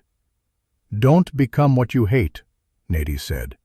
The same words she'd spoken 5 years ago. The words that had saved him then. Bear lowered his gun. Micaiah released Jesse's wrist and backed away, blood on his muzzle, but eyes still alert. Jesse clutched his mangled hand, stared at Bear in disbelief. Why? Because someone has to end the cycle, Bear said. Might as well be me. He holstered his pistol. Your father's path leads nowhere but death. I'm giving you a chance to choose different. Take it or don't. But if I ever see you near this settlement again, I won't hesitate. Jesse stood there, bleeding, shaking. Then he ran, grabbed his horse with his good hand, mounted awkwardly, rode off toward the north without looking back. Bear watched him go. Then his legs gave out. He sat down hard in the dirt. Nady was beside him instantly. Micaiah pressed against his side. You did it, she whispered. You ended it. For now, Bear said. Maybe not forever, but for now. They sat together in the dust and the morning light. 3 survivors, 3 warriors, still standing, still choosing mercy over vengeance, still choosing to build instead of destroy. They rode back to the settlement in silence. Micaiah walked between the horses, limping more heavily now. The fight had taken something from the old dog. Not his spirit, but his body was finally admitting what his heart refused to accept. He was mortal, and mortal things don't last forever. The settlement erupted in relief when they appeared on the ridge. People streamed from cabins, children ran ahead. Henry and Sarah and Father Patrick met them at the edge of the property, questions pouring out. Is he dead? Did you kill him? Is it over? Bear dismounted slowly. Every muscle ached. The adrenaline that had kept him sharp during the confrontation was draining away, leaving him hollow and exhausted. He's alive, Bear said. I let him go. The crowd went silent, confused. Marshal Bridger pushed through, face stern. You what? I let him go, Bear repeated. Gave him the choice his father never got, to walk away, to choose different. And you think he'll take it? Bridger's voice was sharp with concern. I don't know, Bear admitted. Maybe, maybe not. But I know this. If I'd killed him, I'd have proven everything he believed about me, that I'm just another killer, another man who solves problems with violence. He looked around at the faces watching him, at the community they'd built, at the children who were growing up here, learning that people different from them weren't enemies, but neighbors. Someone has to end the cycle, Bear said. Someone has to show that there's another way, even when it's hard, even when it's dangerous. Nadia took his hand. He's right. Hate feeds on hate. Violence breeds violence.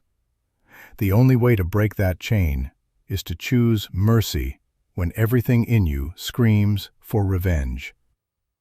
Father Patrick stepped forward. That's the hardest choice any man can make. To show grace to those who don't deserve it. You did a brave thing today, Bear. Maybe the bravest thing I've ever seen. The crowd murmured agreement. Not everyone understood. Some faces showed disappointment, even anger. They'd wanted Jesse Creed dead, wanted the threat eliminated permanently. But others understood, saw what Bear and Nadia were teaching, that building something better meant being better, even when it hurt. Marshal Bridger sighed. I hope you're right, for all our sakes. So do I, Bear said quietly. That evening, as the sun set over the valley, Bear sat outside his cabin with Micaiah. The old dog's breathing was labored. His body trembled with exhaustion. The fight had cost him more than anyone realized. Nadia brought water and knelt beside them. She ran her hands over Micaiah's body, feeling with the skill of a healer, reading what the dog couldn't say. When she looked up at Bear, her eyes were wet. How long? Bear asked. Days, she said softly. Maybe a week. His heart is tired. His body is ready to rest. Bear's throat tightened. This dog who'd started everything, who'd chosen him when he'd thought he was beyond choosing, who'd brought Nadia into his life, who'd saved him again this morning. Hey, boy, Bear said, his voice rough. He ran his hand over Micaiah's graying muzzle. You've been the best friend a man could ask for. Micaiah's tail thumped weakly against the ground. His dark eyes looked up at Bear with that same knowing expression he'd had 10 years ago in the snow. Patient, understanding, waiting. You did good today, Bear continued. Saved my life. Again. The dog sighed, a deep, contented sound, like he'd been waiting to hear those words. Over the next 3 days, Micaiah faded. He ate less, slept more, but he never complained, never whimpered. He faced death the way he'd faced life, with quiet courage and dignity. Bear stayed with him. Nadia, too. They took turns sitting vigil, talking to him, thanking him for everything he'd given them. Henry and Rosa brought their children to say goodbye. The little ones didn't fully understand, but they petted the old dog gently and whispered their love.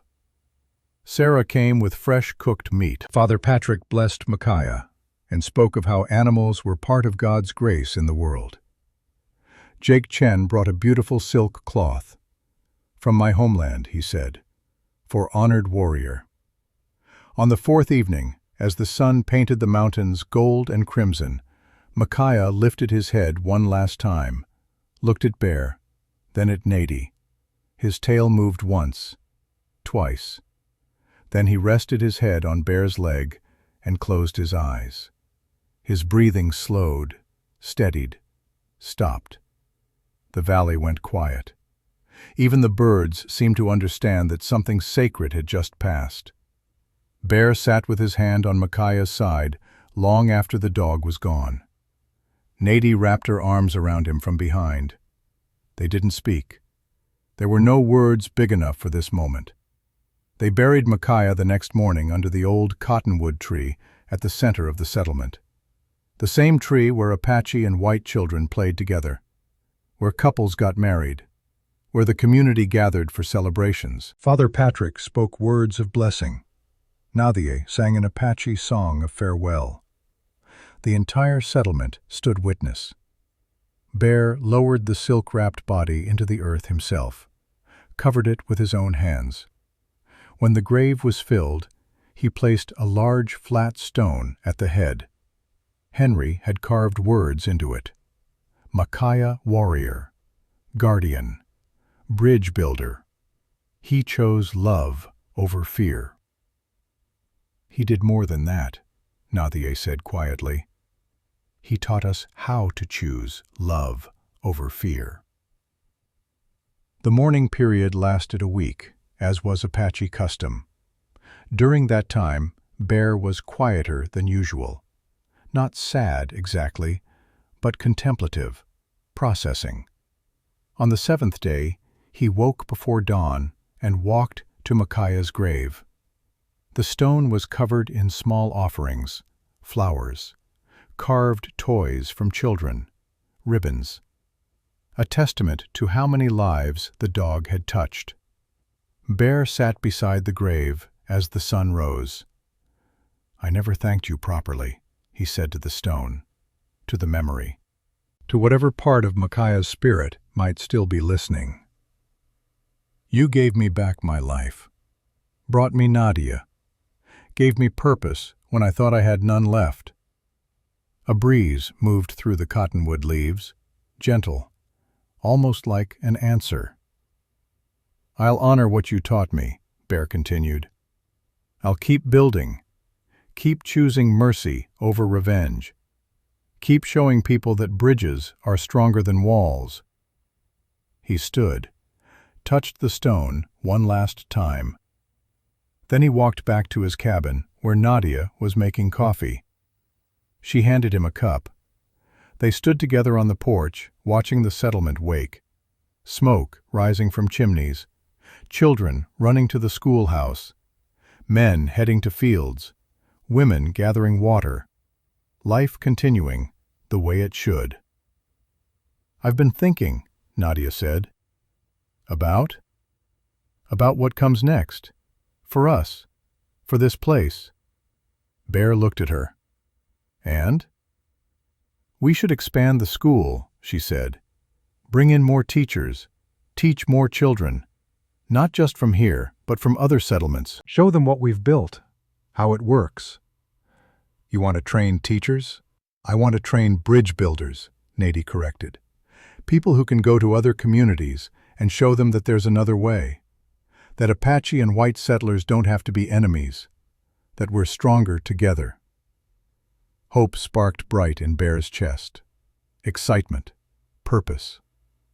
"That's a good vision," he said. "It's Micaiah's vision," Nadie replied. "We're just carrying it forward." Over the next months, the school expanded. Teachers came from Fort Apache, from Springerville, even from as far as Santa Fe. They learned Nadie's methods, her philosophy, the way she blended Apache wisdom with white education, the way she taught children to see the humanity in each other before seeing the differences. Marshal Bridger visited more frequently. Each time he brought news of other settlements trying to replicate what they'd built in the valley. Some succeeded, others struggled. But the idea was spreading. "You've started something bigger than you know," Bridger told Bear one evening. "The territorial governor is watching. There's talk of making this valley an official model community, providing funding, protection." "We don't need government money," Bear said. "Maybe not," Bridger agreed, "but others do. Places that want to try but don't have the resources. Your success makes their attempts possible."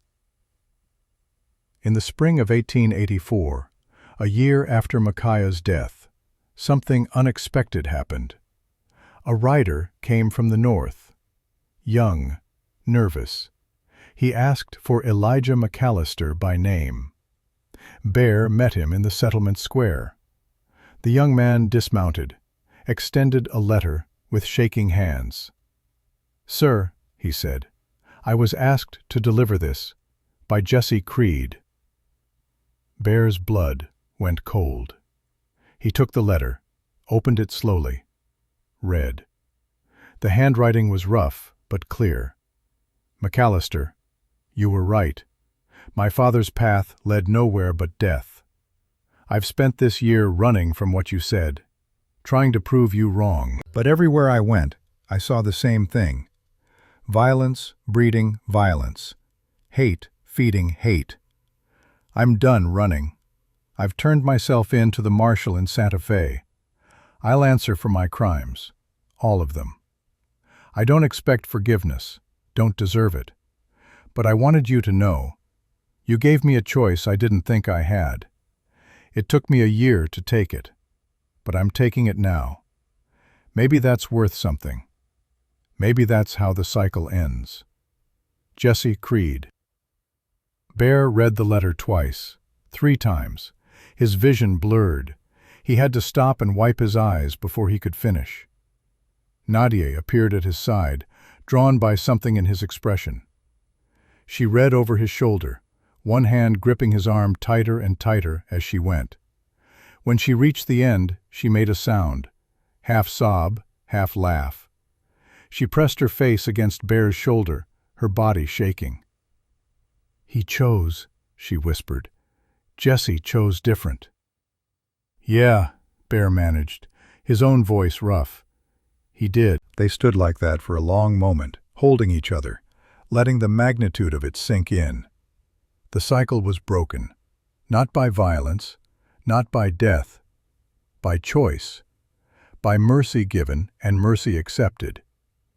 Finally, Bear looked up at the young messenger, who'd been standing awkwardly, clearly moved by what he was witnessing. "Did you see him, Jesse?" "Yes, sir. He's in the Santa Fe jail, awaiting trial. He asked me to tell you something else." "What?" "He said to thank the dog, said he understood now why it attacked him, that it was trying to save him, not just you." Bear had to sit down. His legs wouldn't hold him anymore. Nady sat beside him, still holding his hand. "Micaiah knew," Bear said, staring at nothing. "Even then, even in that moment, he knew Jesse could be saved." "Animals see the truth in people," Nady said, echoing her brother's words.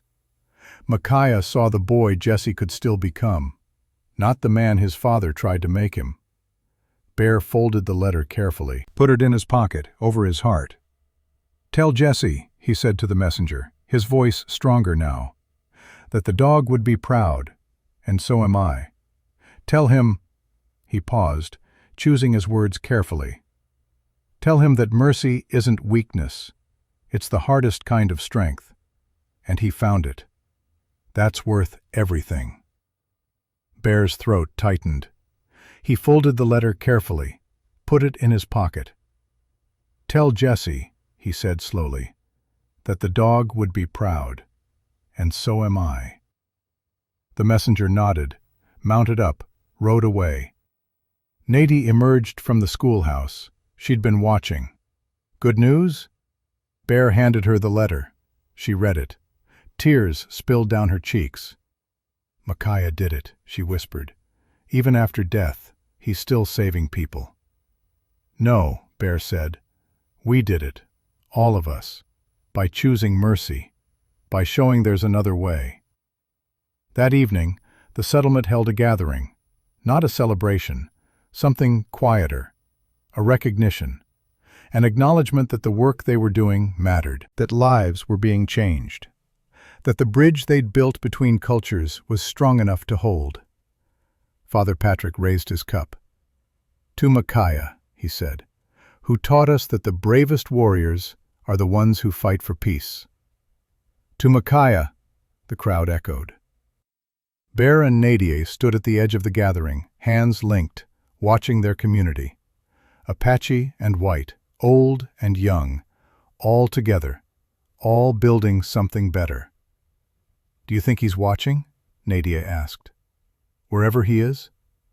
"I think he knows," Bear said, "and I think he's at peace." 3 more years passed. By 1887, the settlement had grown to over 100 people. The school was sending trained teachers across the territory. Stories spread of the place where old enemies had become neighbors, where a mountain man and an Apache healer had built something impossible.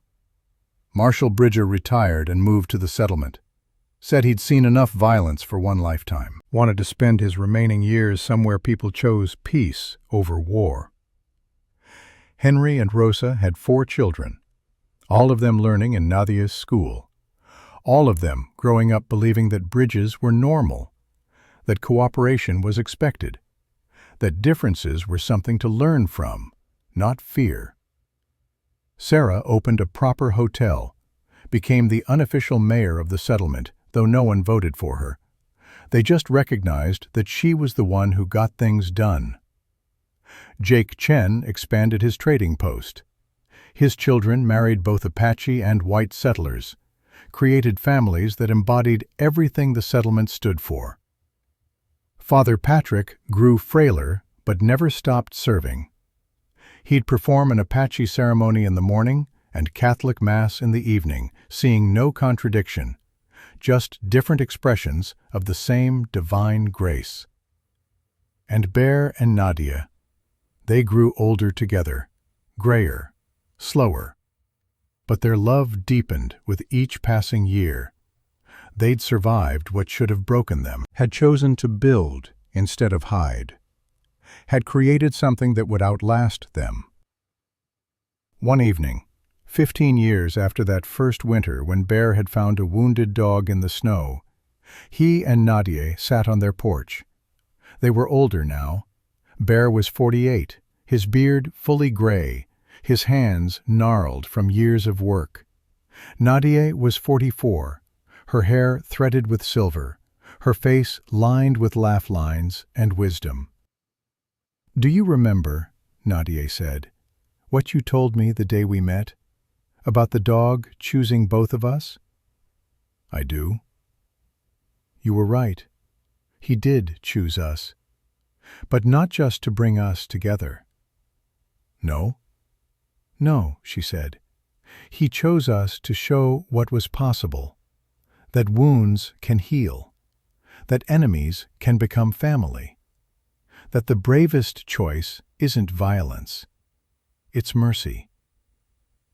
Bear took her hand, kissed her knuckles. "He chose well then." "He did," Nadia agreed. In the distance, children played near the cottonwood tree where Micaiah rested. The stone marking his grave was worn smooth from 15 years of hands touching it in gratitude. Sometimes, people swore they saw a gray shadow watching over the children at play. Nadia and Bear never confirmed or denied these stories. Some things existed in the space between seen and unseen. "I miss him," Bear said quietly. "So do I," Nadia replied. "But he's still here. In every child who learns to read in 2 languages. In every family that bridges 2 worlds. In every person who chooses mercy over revenge." "That's his legacy." "That's our legacy," Nadia corrected. "His and ours, and everyone who's chosen to build instead of destroy." As darkness fell, lanterns lit throughout the settlement, light pushing back shadow, community pushing back isolation, love pushing back hate. It wasn't perfect. Nothing ever was. There were still arguments, still misunderstandings, still people who struggled to overcome old prejudices. But it was better. So much better than what came before. And it would continue, long after Bear and Nadia were gone. long after everyone who'd known Micaiah had passed into memory. Because some things, once built, take on lives of their own. Some bridges, once constructed, become permanent pathways between worlds. That was the real legacy, not living forever, but creating something that did. The end.